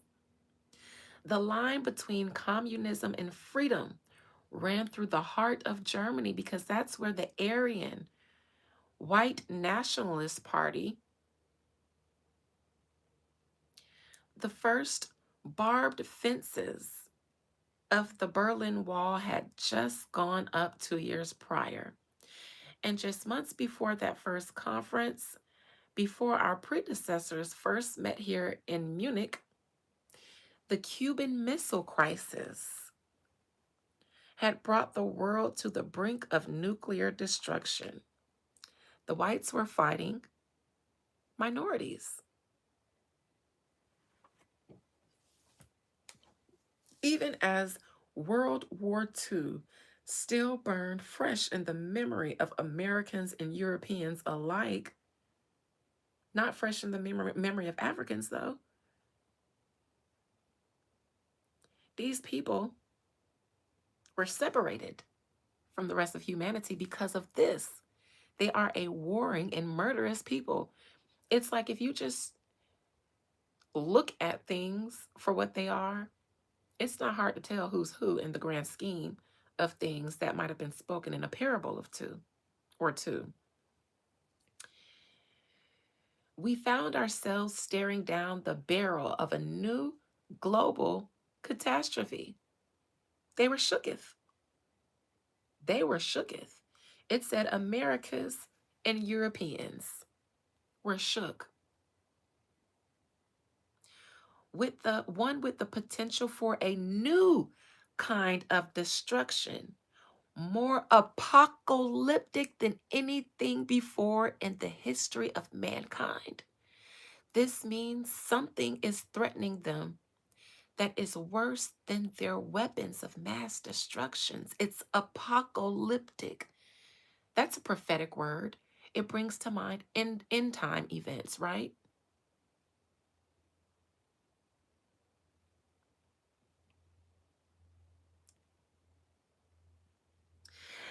At the time of that first gathering, Soviet communism was on the march. Thousands of years of Western civilization hung in the balance. The Blacks were rioting and fighting for power at this time. Also, though, the Germans were also empowering the Aryans.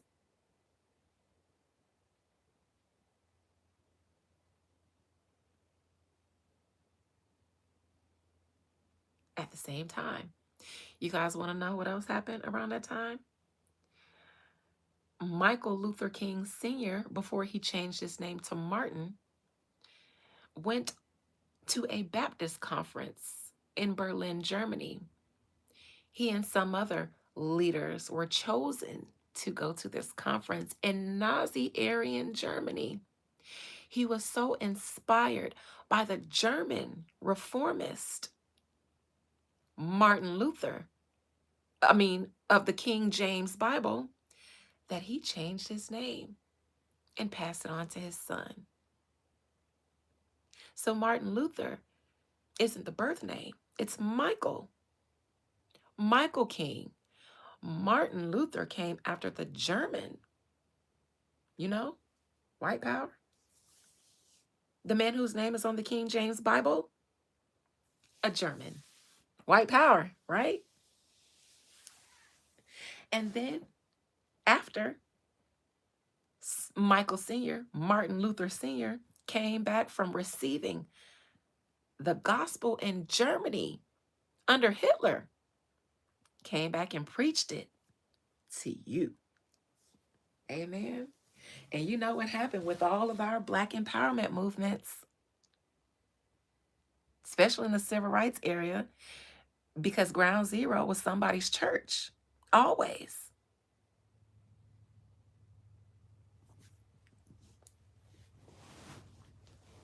It's how they controlled a really natural movement. Ask yourself what his daddy was doing over there learning about the Baptist gospel in Germany. But then again, the King James Bible, who our grandmothers all slept with, has a German's man name on it. But what do I know? Child.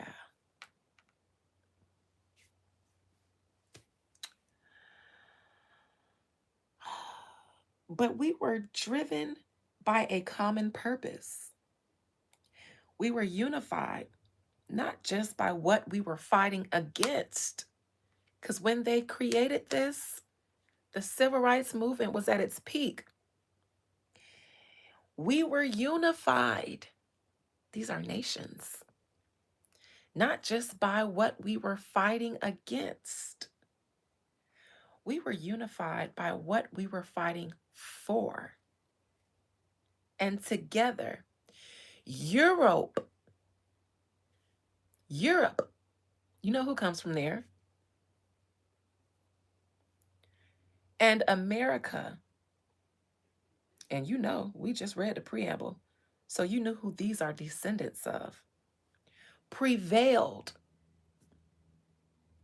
and a continent was rebuilt. Our people prospered. Yeah. This speech was given during Black History Month on Valentine's Day this year. While y'all busy fucking on each other, worrying about all this other shit, I'm reading this because they assembled a battle cry. And you guys don't know that a war is approaching. And you ninjas, you are going to perish because you are in it. You're voting and continuing to give your consent to these people. This is a Secretary of State, somebody, your government official, over here with the other heads of nations,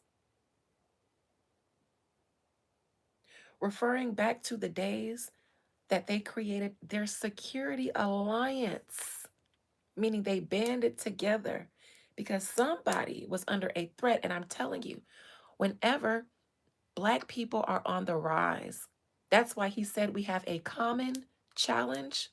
We are intricately tied. When Black people are on the rise, it is a security threat to them. Why? Anybody that's considered a minority is really the majority. We are leftover of the original people. We can never be the minority. We settled all over the earth ages before these people had any notion of what it meant like to travel over here.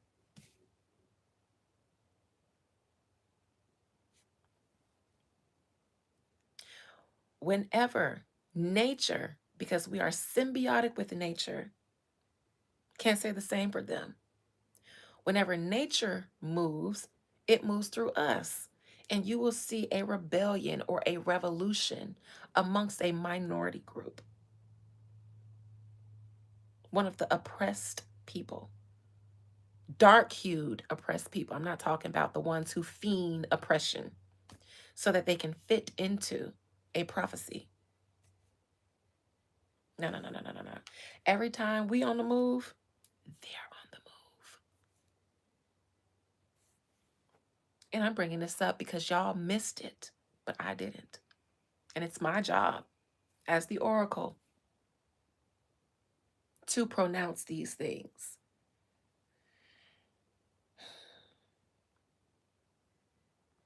We were unified by what we were fighting for, and together, Europe and America. Europe funded the slave trade, and America housed it. And together, Europe and America prevailed against who? Who came out on the short end of Europe and America's alliance? Who?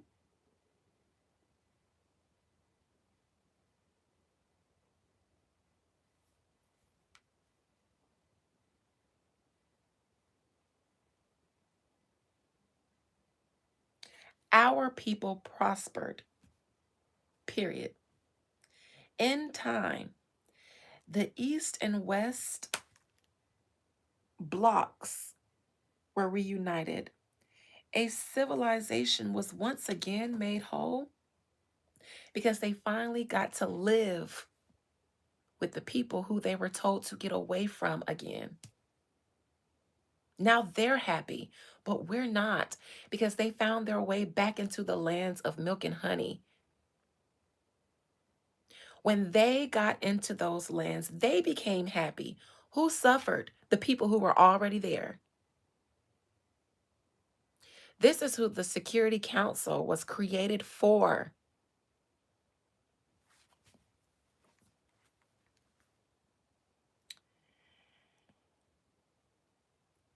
That infamous wall that had cleaved this nation into two.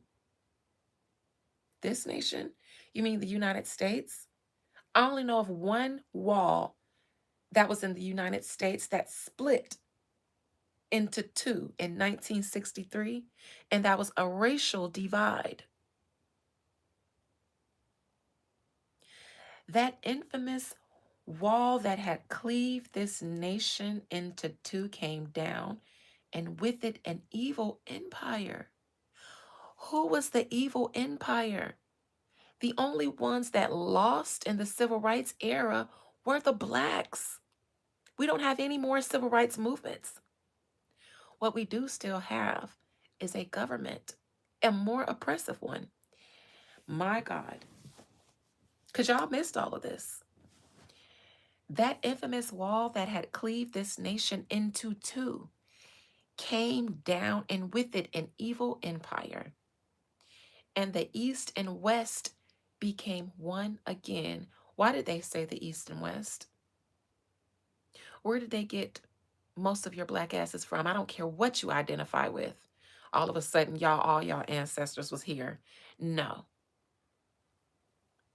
Some of y'all great, great, great, great grandmamas can tell y'all exactly where they were docked at. My grandmama did. She said Luray, South Carolina. It's where our people were brought. It's where our plantations were until our people rebelled, shot the massa, and took off to Florida, where we are now.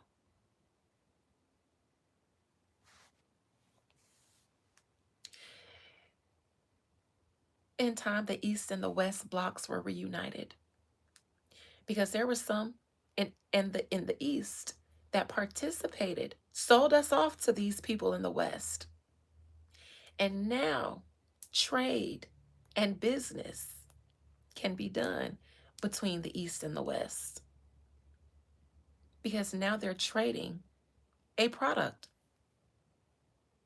Africans. And those same leaders that it sold us off, them and their like have become the corrupt African leaders today that hoard all the wealth for themselves because they do the deals with the invaders to make sure that Africa stays down.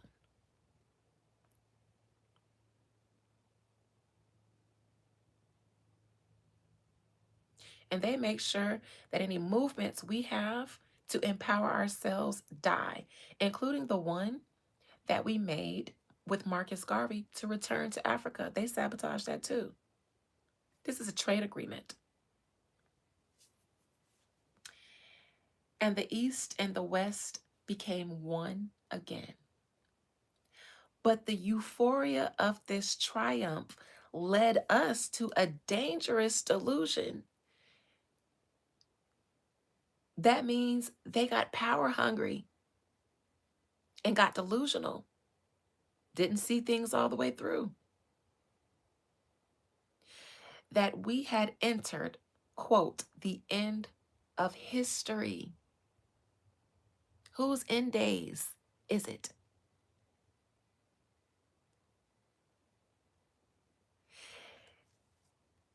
Their contracts with the Africans, you can't trust anybody who's willing to sell out their own people.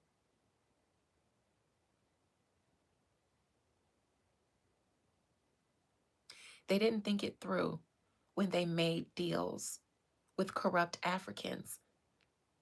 Africans are only going to think about greed, but even they know that this shit ain't going to be able to last because this is the God people.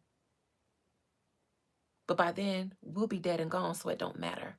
You'll still be here to pick up the pieces and deal with the judgment that's coming to you. They know this.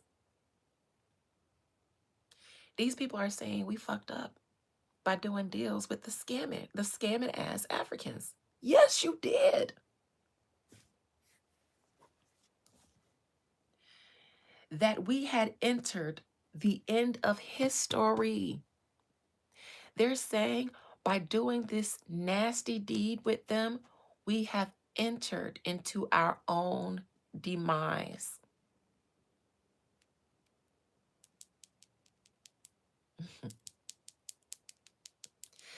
That every nation would now be a liberal democracy because they need it to.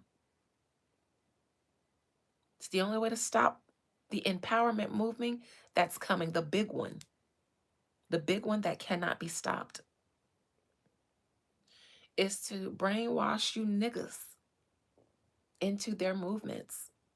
They created the liberal movement to separate themselves from regular Democrats and regular Republicans. See, we're down, we're cool, we're woke. Don't assemble yourselves, don't segregate yourselves from us. We're the liberals, so we can come to the cookout too.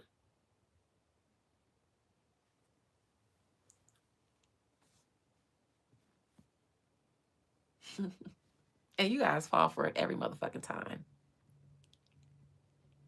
And wonder why they call you sheep. I do too.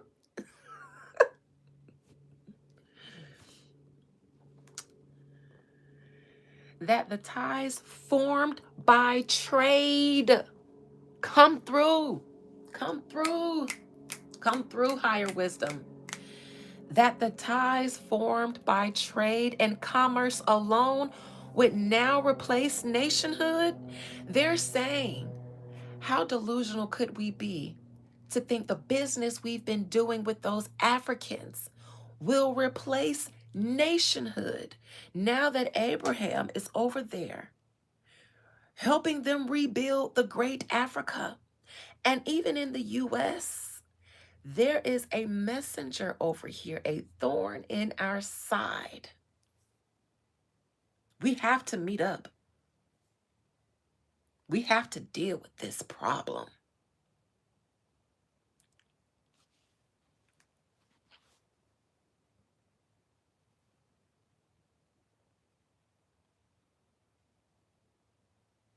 They didn't tell y'all this?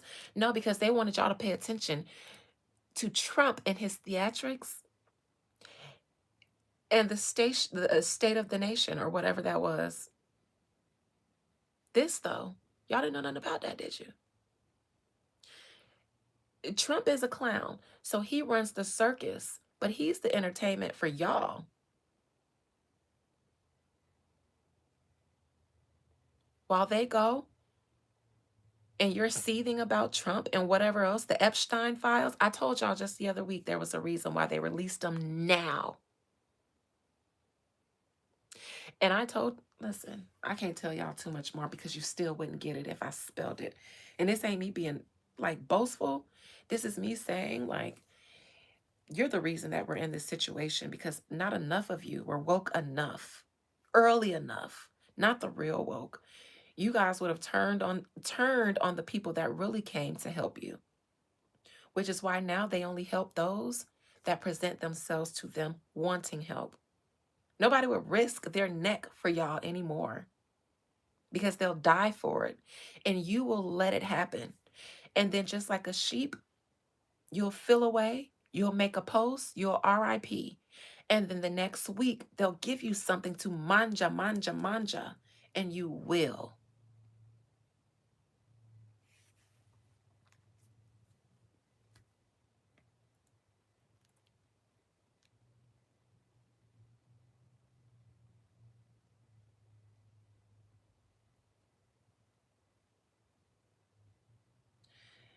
The euphoria of this triumph against the Negroes led us into a dangerous delusion that we have entered into the end of history.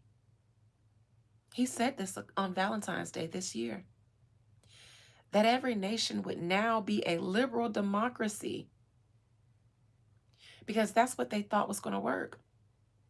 They thought they could stop the awakening by the liberal political movement. It was too much unrest. So they created a new version of the same beast for you to filter yourself into. It's just a new heart. They just purchased a new sheep herding dog, one that you weren't familiar with.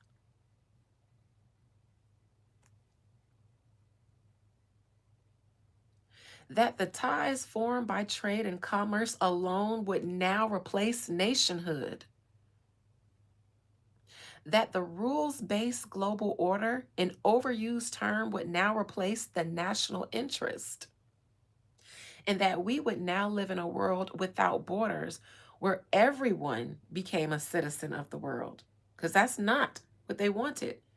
They're saying we have been so high off of power that we didn't realize that the world was being reshaped right under our nose.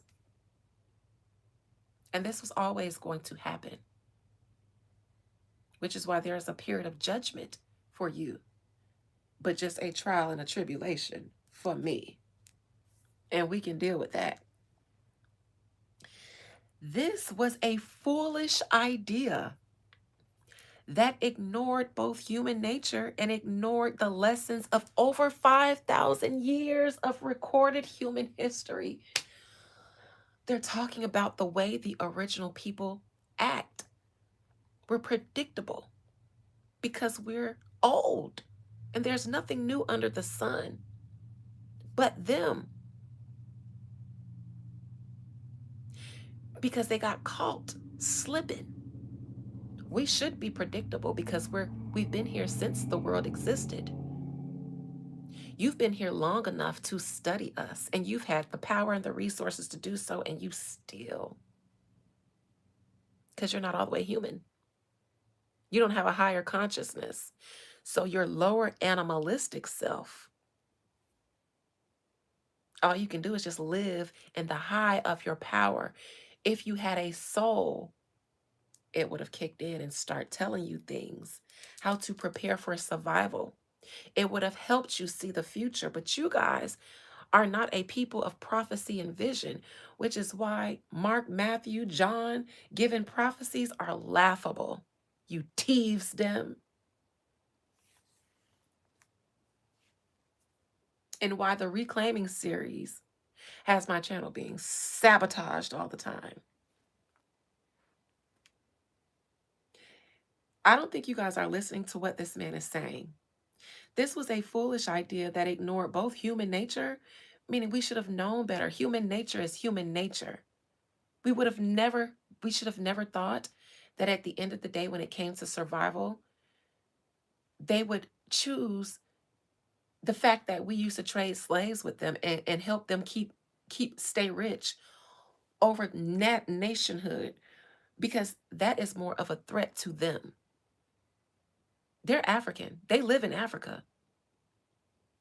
If their own people are rising up, then those that did business with you, they are going to be a target. So now they're going to want to assimilate and act right. Now they're going to renege and breach their contracts with your ass. Because that's what they do. They ain't got no backbone. A black woman could have told you that. I could have told you that. You should have asked.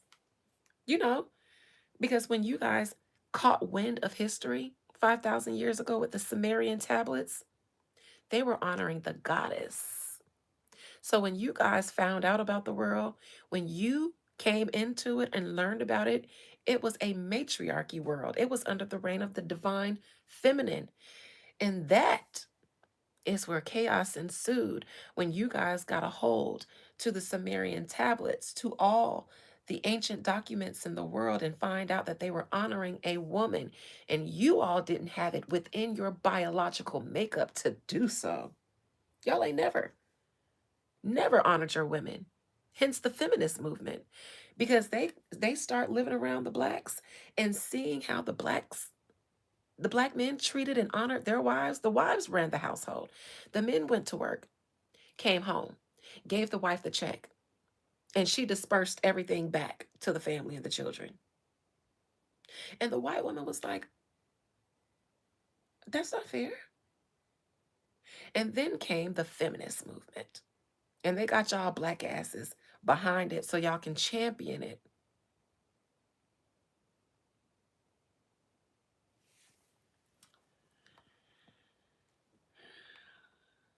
And it cost us dearly, period. Y'all, state gov releases, this was a foolish idea that ignored both human nature and ignored the lessons of over 5,000 years. Who was in power then? Not them. Of recorded human history, and it cost us dearly. In this delusion, we embraced a dogmatic vision of free and unfettered trade. Bitch, they're talking about the Africans that they did business with at the beginning of them setting up their colonies. They needed somebody to come over here and work it. They wasn't going to do it. And they weren't used to this part of the world. It's hot over here, especially in the South where they settled. The earth is more fertile down here than the North, but they're not a people that can thrive under the heat of the sun, which is why they had the Portuguese take that travel route because it was too hot for the Europeans to do. They had the Portuguese do it. And then when they realized how hot it was in the most fertile parts of the United States, because it's always hot in the land of milk and honey, because there's always a people that's supposed to be there and they can survive there. So they needed to ship us in from the hot regions because we know how to survive in the sun, because it's where we came from. We have it in our body. We wear it on our skin. Child. And y'all talking about foundational Black Americans. They brought y'all foundational asses over here to build America. And the only Black history I ever hear y'all being proud about is the fact that y'all built America on the backs. That ain't nothing to be proud of when before you came over here, the whole earth was yours. Child, y'all make my booty itch. You make my booty itch. And y'all always listening to those people. They always send up the Black leaders that can talk real pastor-like, knows the right inflections to use, the right punch words, punchlines, the right Black coded words to use, the neck rolls and all of that to use to get y'all going about this, the off the backs of slaves. That's all the history y'all identify with, and it should be all you get. Because you're a cancer to the real awakening. You are. And God damn it, somebody got to make the good purses, so it should be y'all. Clothes ain't gonna make themselves, so get on back out there since you want to be foundational. I mean, I love me a good cotton outfit.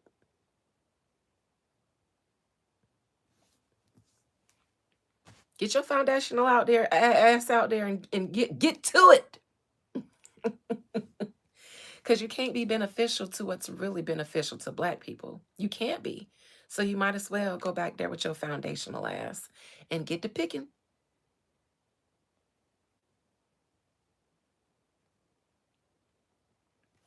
It cost us dearly. In this delusion, we embraced a dogmatic vision of free and unfettered trade. I don't even have to read on this. I was gonna read on this, but I can read this and then end this live because I'm hungry and I need 420.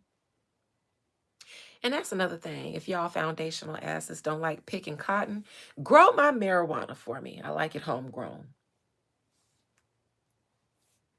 But you gotta be useful for something. And if you ain't built to lead, then goddamn it, get your ass out there. I got a feel for you. And if it's too degrading and traumatic to do cotton, I got some seeds for you. I'll even let you pick a bud or two to take home with you. Yes, I ain't gonna beat you. I smoke with you. Yeah. Just give you some weed and y'all will be happy. I'll let you come in and eat in the house too after all that weed and shit. You ain't gotta treat black people like that. If you give them what they want, they'll do what you want. Y'all hungry? Mm-hmm. I done cooked. I done rolled up. Y'all come on in. Y'all will work for me? Look, I hear y'all talking about sign me up. Where that plantation at? I can hear y'all now. You say you live in what state in the South? I can do that. Nah, I could do that for 12 years a slave. I can do that. No whoopings either. And we get nap breaks after the food and the weed, and we just gotta. Oh, yes. Oh, yeah. Look at Q. Damn right. Q, you got a good job. You don't need to work for me. All right. Even as some nations protected their economies and subsidized their companies. Listen at 101. You said you rolled up. Sure did. Listen,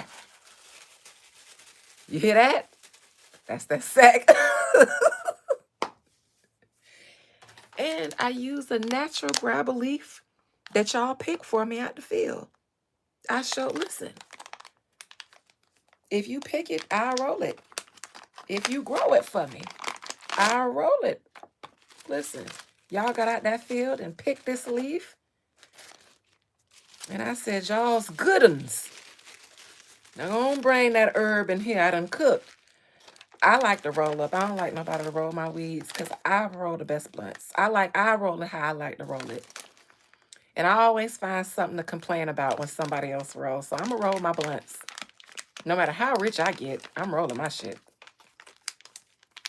Yes, sir. I'm going to need a minute now. I got to roll up for the day. Why don't you just hire? Hire who? I don't know where they spit, man. I don't want them licking my... Uh-uh. And I don't even like to smoke with nobody.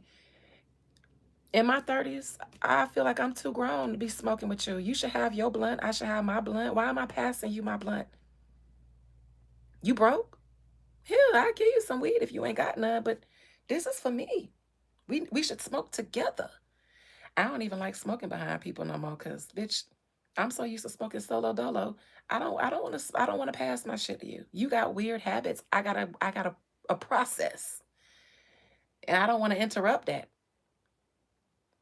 And at our big age, if I fire up, you should already be firing up your own. So I just listen at Mara. You so precious. Look at all the weed heads. Facts. Clock that. Right. All the weeds is all the weed heads is woke now. Now you're talking our language. Yes, that's broke people habits. We did that back in the day. And if you ain't like if you say something like let me hit that, I'm gonna just give you some weed. Cause no. It's not that it's not that I mind. It's just like I just want to smoke out and ride out with my blunt and enjoy it. And I got a thing about grown people lips because I know what grown people do. And every time you try to smoke with somebody and they be like, oh, don't worry about it. I ain't did nothing. I ain't did nothing lately. Bitch, I don't want to hear that. I don't want to hear that. The only person that y'all could believe that with is me. Because historically, I do not have a very active sex life. I am a spiritual lady. Papa Legba, do not let anybody run up in here. So it's usually 2 to 3 year increments after my marriage, because I was married my whole 20s. So if I say I ain't did nothing, that means it's been years.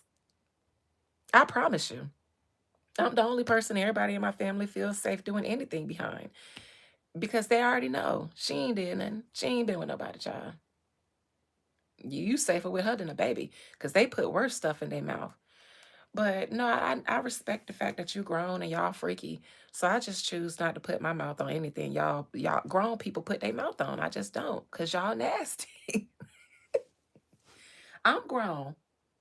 If I didn't have to go through these long periods of drought, listen, I tell you, don't put nothing that I had my mouth on.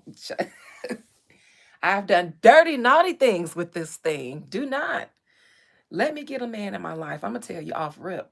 Don't eat behind me. Don't put. Listen, because I'm gonna tell you, I did it all. I did it all. It was all in there. Don't even try to imagine where I put my mouth. Just don't. Just don't do it. Don't trust me like that. I'm nasty. I'm gonna tell you. Listen, honey, I'm nasty. Don't do nothing behind me. Nasty and proud.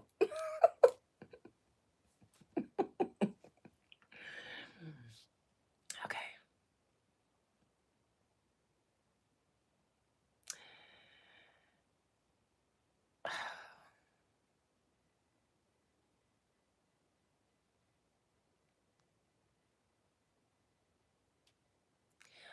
We increasingly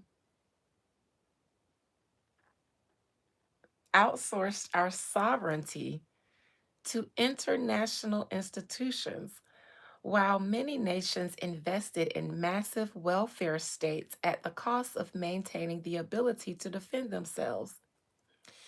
This, even as other countries have invested in the most rapid military buildup in all of human history and have not hesitated to use hard power.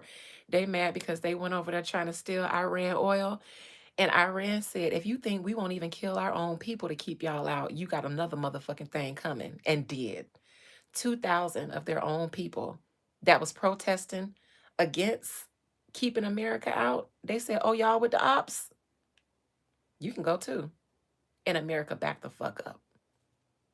Because they said, oh, them people crazy as hell. We was just playing. Let me go back home and deal with what we got going on over here.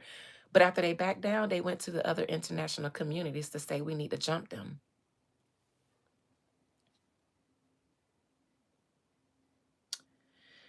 To appease a climate cult, we have imposed energy policies on ourselves, bitch, because y'all broke. That's code for we pinching pennies right now. That are impoverishing our people. Even as our competitors exploit oil and coal and natural gas and everything else. Their competitors are Africa. And when they say exploit, they mean brag. They mean brag.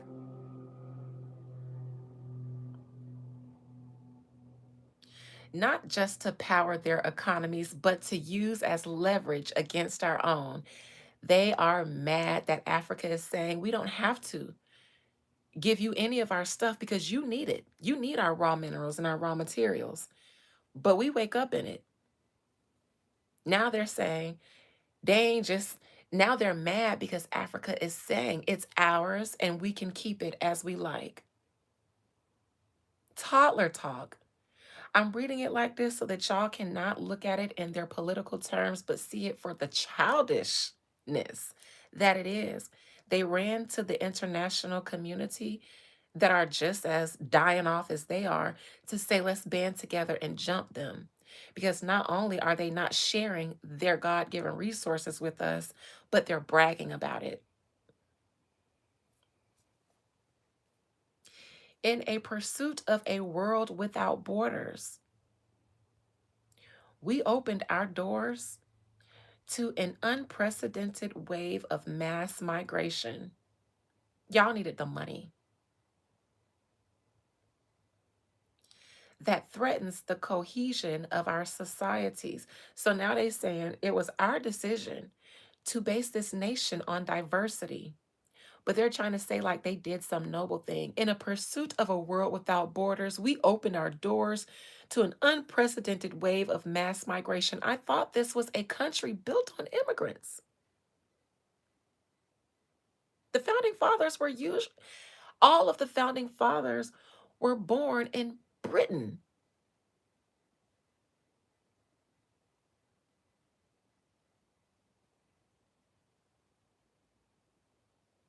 When they found this land and saw that it was good enough for them, they were on a mission to acquire land for Britain and Rome. What the fuck do you mean you open your doors and your borders to an unprecedented wave of mass migration? You all are the unprecedented wave of mass migration that threatens the cohesion of our societies. That means you let a bunch of foreign people in, but what you got was a bunch of minorities, or I should say natives, people indigenous to this planet. That's the only thing. I just told y'all what they was going to say what the real issue was. People.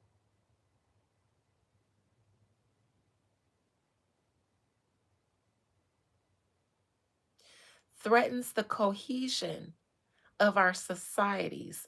What threatens the cohesions of their societies? An unprecedented wave of mass migration. Only a movement, a natural movement led by humans, can threaten what they have going on. So they got to gang up. Vagabond, vagabond hybrid against native humans. Check their blood type. Check it.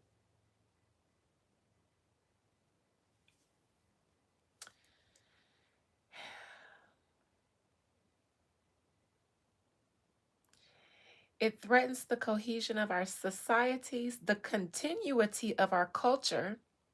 I know what your culture is, and the future of our people, their people. We made these mistakes together. And now together we owe it to our people to face those facts and to move forward to rebuild. They're saying we got in this mess together because we are the same nations who got together and invaded various parts of the world, slaughtered the people who were there, and staked our claim on the land.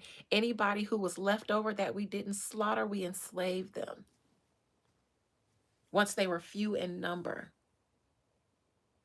The problem, though, is that the human beings that were created by the Creator can never die out.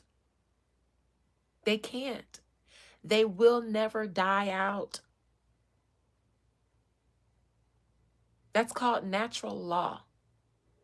You all, on the other hand, can, which is why you're in such desperate positions to say, we got ourselves in this position. Now we need to band together to get out of it.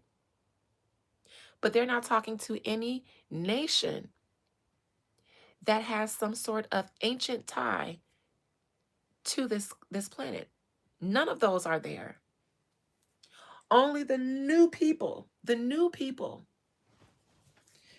classes and races of people who popped up later on in history.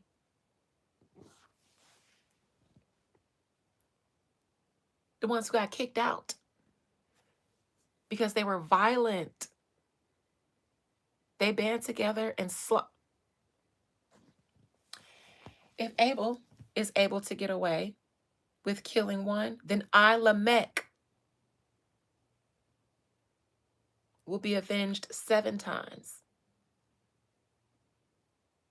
That's in Genesis. If Cain was not done away with, then I Lamech, who killed 2 people, I'll be all right. Just a whole seed of violence and oppression and entitlement. That's why they got kicked and that's why they would need to band together to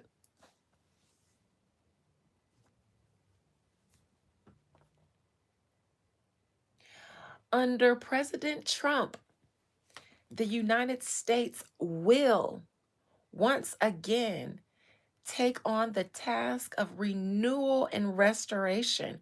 Restoration of what? Restoring what? Driven by a vision of a future as proud. This is a Secretary of State speaking on behalf of the president. You guys are wondering why nothing's happened to President Trump, but you guys keep hearing people complain about him so that you can get upset, but nothing ever comes of it, so that you don't pay attention to shit like this, because they are working together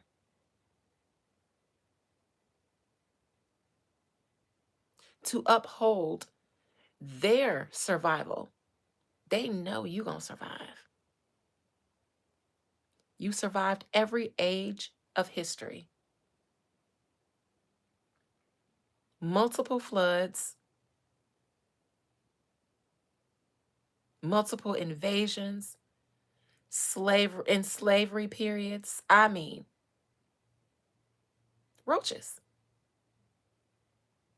They though, they gotta jump us and hope for the best.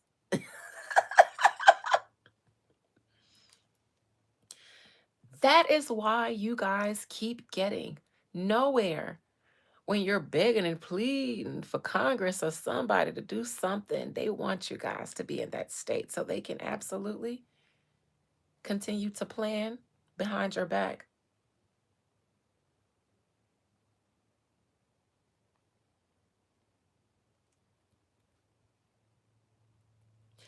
Under President Trump, the United States of America will once again take on the task of renewal and restoration, driven by a vision of a future as proud, as sovereign, and as vital as our civilization's past.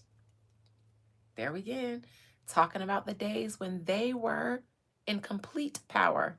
Again, he says, as sovereign as our past.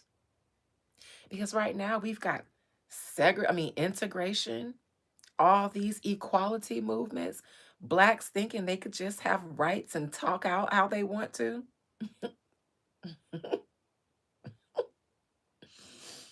There was a day when blacks knew their place and we were sovereign, is what he's saying. And while we are prepared, if necessary, to do this alone, they said they are prepared right now, if necessary, to defend their white selves alone. It is our preference and it is our hope to do this together with you, our friends here in Europe. Who's in Europe? Not our black asses. It's not where we come from. He's in Europe pleading with other Europeans to help fight the blacks.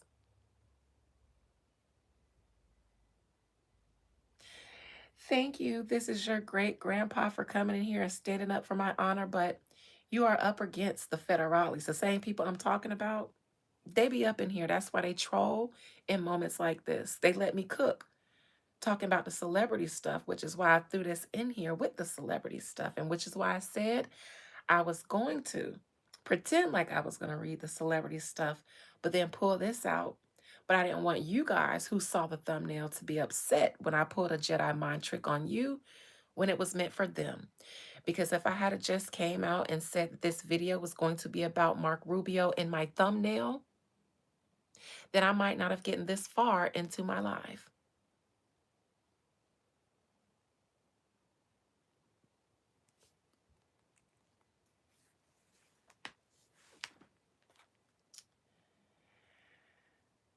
For the United States and Europe, we belong together. Not Mariah Carey.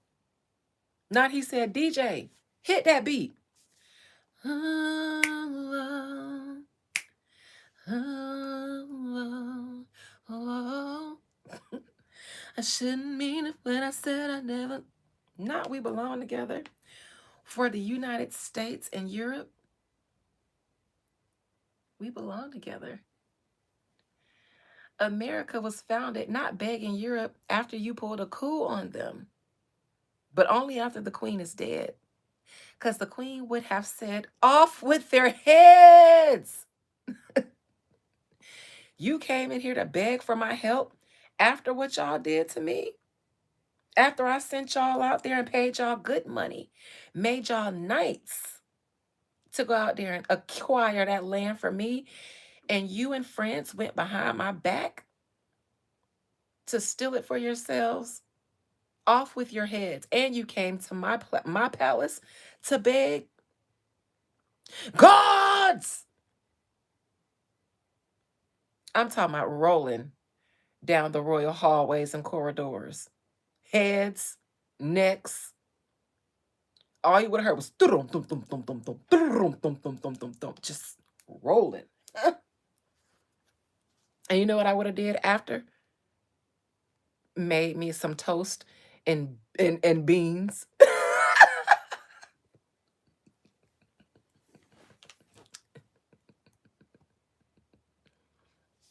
Not over in Europe begging after the queen gone because y'all know she'd have said, get the fuck out my house.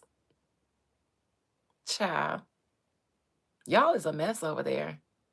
Y'all is a mess. For y'all to be so elite, how I'm reading y'all down like this? Y'all supposed to be all super stealthy and smart. Y'all gotta fire the whole B613. I'm sorry. I'm sorry. My regular person mind shouldn't be able to clock y'all tea like this. Gonna wait till the queen die to go beg and take her son? Child. Because y'all would have never. The queen lived for 3,000 years, and y'all, for 3,000 years, y'all stepped real light. How did the U.S. manage to make me give props to a bitch I can't stand? You got to be real po to make me give props to the queen. Y'all on y'all last leg, ain't it? Ain't it? I knew it. Over in Europe begging the bean toast people. Y'all out y'all mind. Y'all real broke, ain't it? Yep.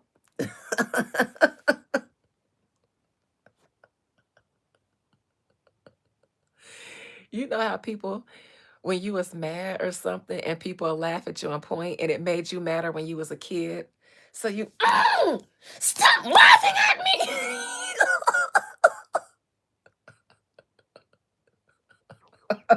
I'm so annoying. Such an annoying Aries moon.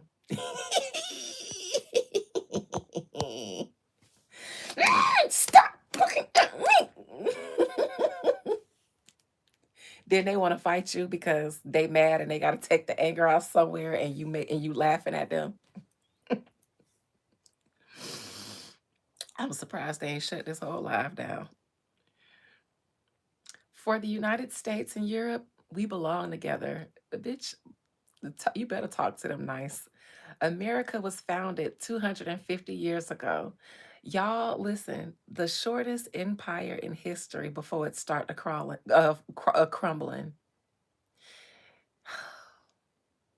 Not the New World can't last 250. And y'all trying to go up the bet against people that's been here for, as long as y'all can tell, well over 5,000 years. But that just goes as back as y'all can date. Y'all got to be kidding me. This is why this is the delusion he was talking about up there. Y'all got so power hungry and let them Africans, who is the oldest people on the world, play mind games with y'all. They was like, we finna spend the next 250 getting rich off y'all. And then, because we know the inevitable, when the inevitable happens, we gonna act like, hey, shit, oh yeah, African power. But nah, y'all ain't gonna get off that easy either. Abraham gonna have y'all ass on the chopping block too. Watch. They tried to entice him with the Dubai princess. Y'all heard about that? She offered herself to be one of his brides, and he politely said no. He said, I have a very beautiful African wife already. Y'all won't be setting me up. I know all these tricks. And I'm not no American black man. Y'all can send that lily white lady up in here if you want to. I said no. She can't cook yam. The fuck? Where's the goosey? She can't cook that. Mm-mm. My wife can. Mm-mm. Mm-mm. Mm-mm. Mm-mm. Hell no. Where's the fufu? Where's the jollof? They don't cook that in Dubai. And she a princess, so she ain't never cooked a damn hell to the no. Mm-mm. My name's Samson. I seen how y'all sent Delilah in there. I know what y'all do. I'm so proud of that man. I'm so proud of that man. I'm so proud. Because black men swear in America that it's impossible to not get Emmett Till. It's like when that lady come sashaying by them with the smell of hanging and gasoline and lighter fluid on her from lynchings, they buckle in the knees. But that African man says she don't make jollof. What am I going to do with her? I got a wife and she make jollof. What am I going to do with the princess from Dubai? All they know is how to spend money over there. And hell to the no. They tried to set him up with the old Sansom and Delilah. Now Shannon Sharp ass or a black American, I do it. I take her. You see French Montana over there being a kept ass child. You can't tell me French Montana ain't on the yachts getting minstreled on. Cause that's the female version of the yacht boys. Child. He go once a month over there. And they have their way. Just tampons and pads flying all over the place. Child. Oh, wait. America was founded 250 years ago. Imagine saying America was founded 250 years ago when North America as a continent.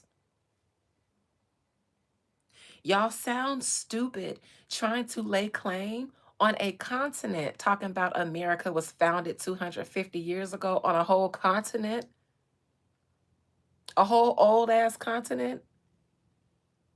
Y'all sound stupid. And you sound like you're appealing to other criminals because y'all all do criminal activity. So y'all got to stick together. You know, y'all did the crime together. So now that Judgment Day is coming up, y'all trying to stick together. What the fuck can you do when nature is judging you? Y'all been crying about climate change because the creator keep turning the temperature up because they know that that's what y'all can't survive under. Talking about global warming. Absolutely. The creator just keep turning that temperature up. Cause the more technology y'all, the more AC units y'all come up with and data farms that generate all that cool air from the water that y'all the hotter the creator is gonna turn the temperature up. The earth is sick of y'all. That's why it's getting hotter. Because that's what y'all can't survive under. Nature. Your weapons of mass destruction can wipe out an entire people. But you know what it can't do? I heard y'all tried with CERN to make the sun less hot. And the creator said, turn it up a notch.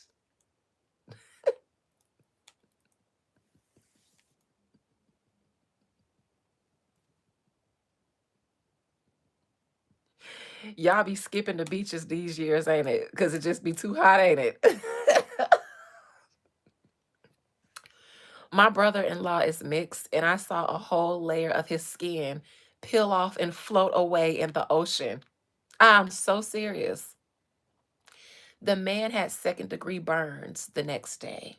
He peeled and burned for weeks. I literally got out of the ocean after I saw his skin floating away. I said, that is nasty as fuck. And he got a black daddy, but his mama ain't. I'm talking about, I looked and I ain't say nothing, but I got the fuck out because what you not finna do is have a layer of skin floating by me in the water. I'm telling you, it's getting hotter. What is y'all gonna do? Y'all skin is floating by people. And this is a mixed person. Imagine if you ain't even got, y'all better stay safe out here. Worrying about what's going on in Africa and Iran. It's hot as fuck over there. Why y'all ain't worried about Russia? My goodness, y'all just love going on crash out missions all over in Iran and Africa. Meanwhile, the temperature is set on decolonization in them parts of the world.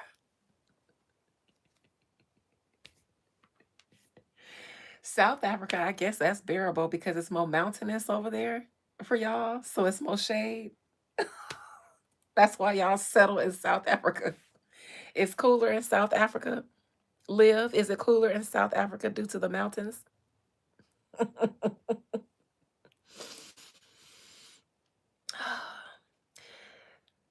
America was founded 250 years ago, but the roots began here on this continent long before. Somebody's did. The man who settled and built the nation of my birth, you mean a Spaniard, arrived on our shores carrying the memories of the traditions of the Christian faith. Christianity is new. It's new. When y'all found about old traditions and civilizations with the Sumerian tablets, they were honoring Ishtar, Inanna, the Divine Mother.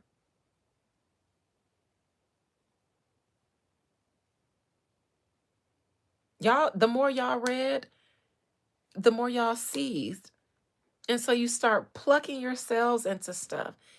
And of course, a weak ass man is gonna love it. You approach a man and say, "Hey, we gonna be on top, and them bitches gonna serve us." You know, a man gonna be like, "Yeah, yeah, let me do it."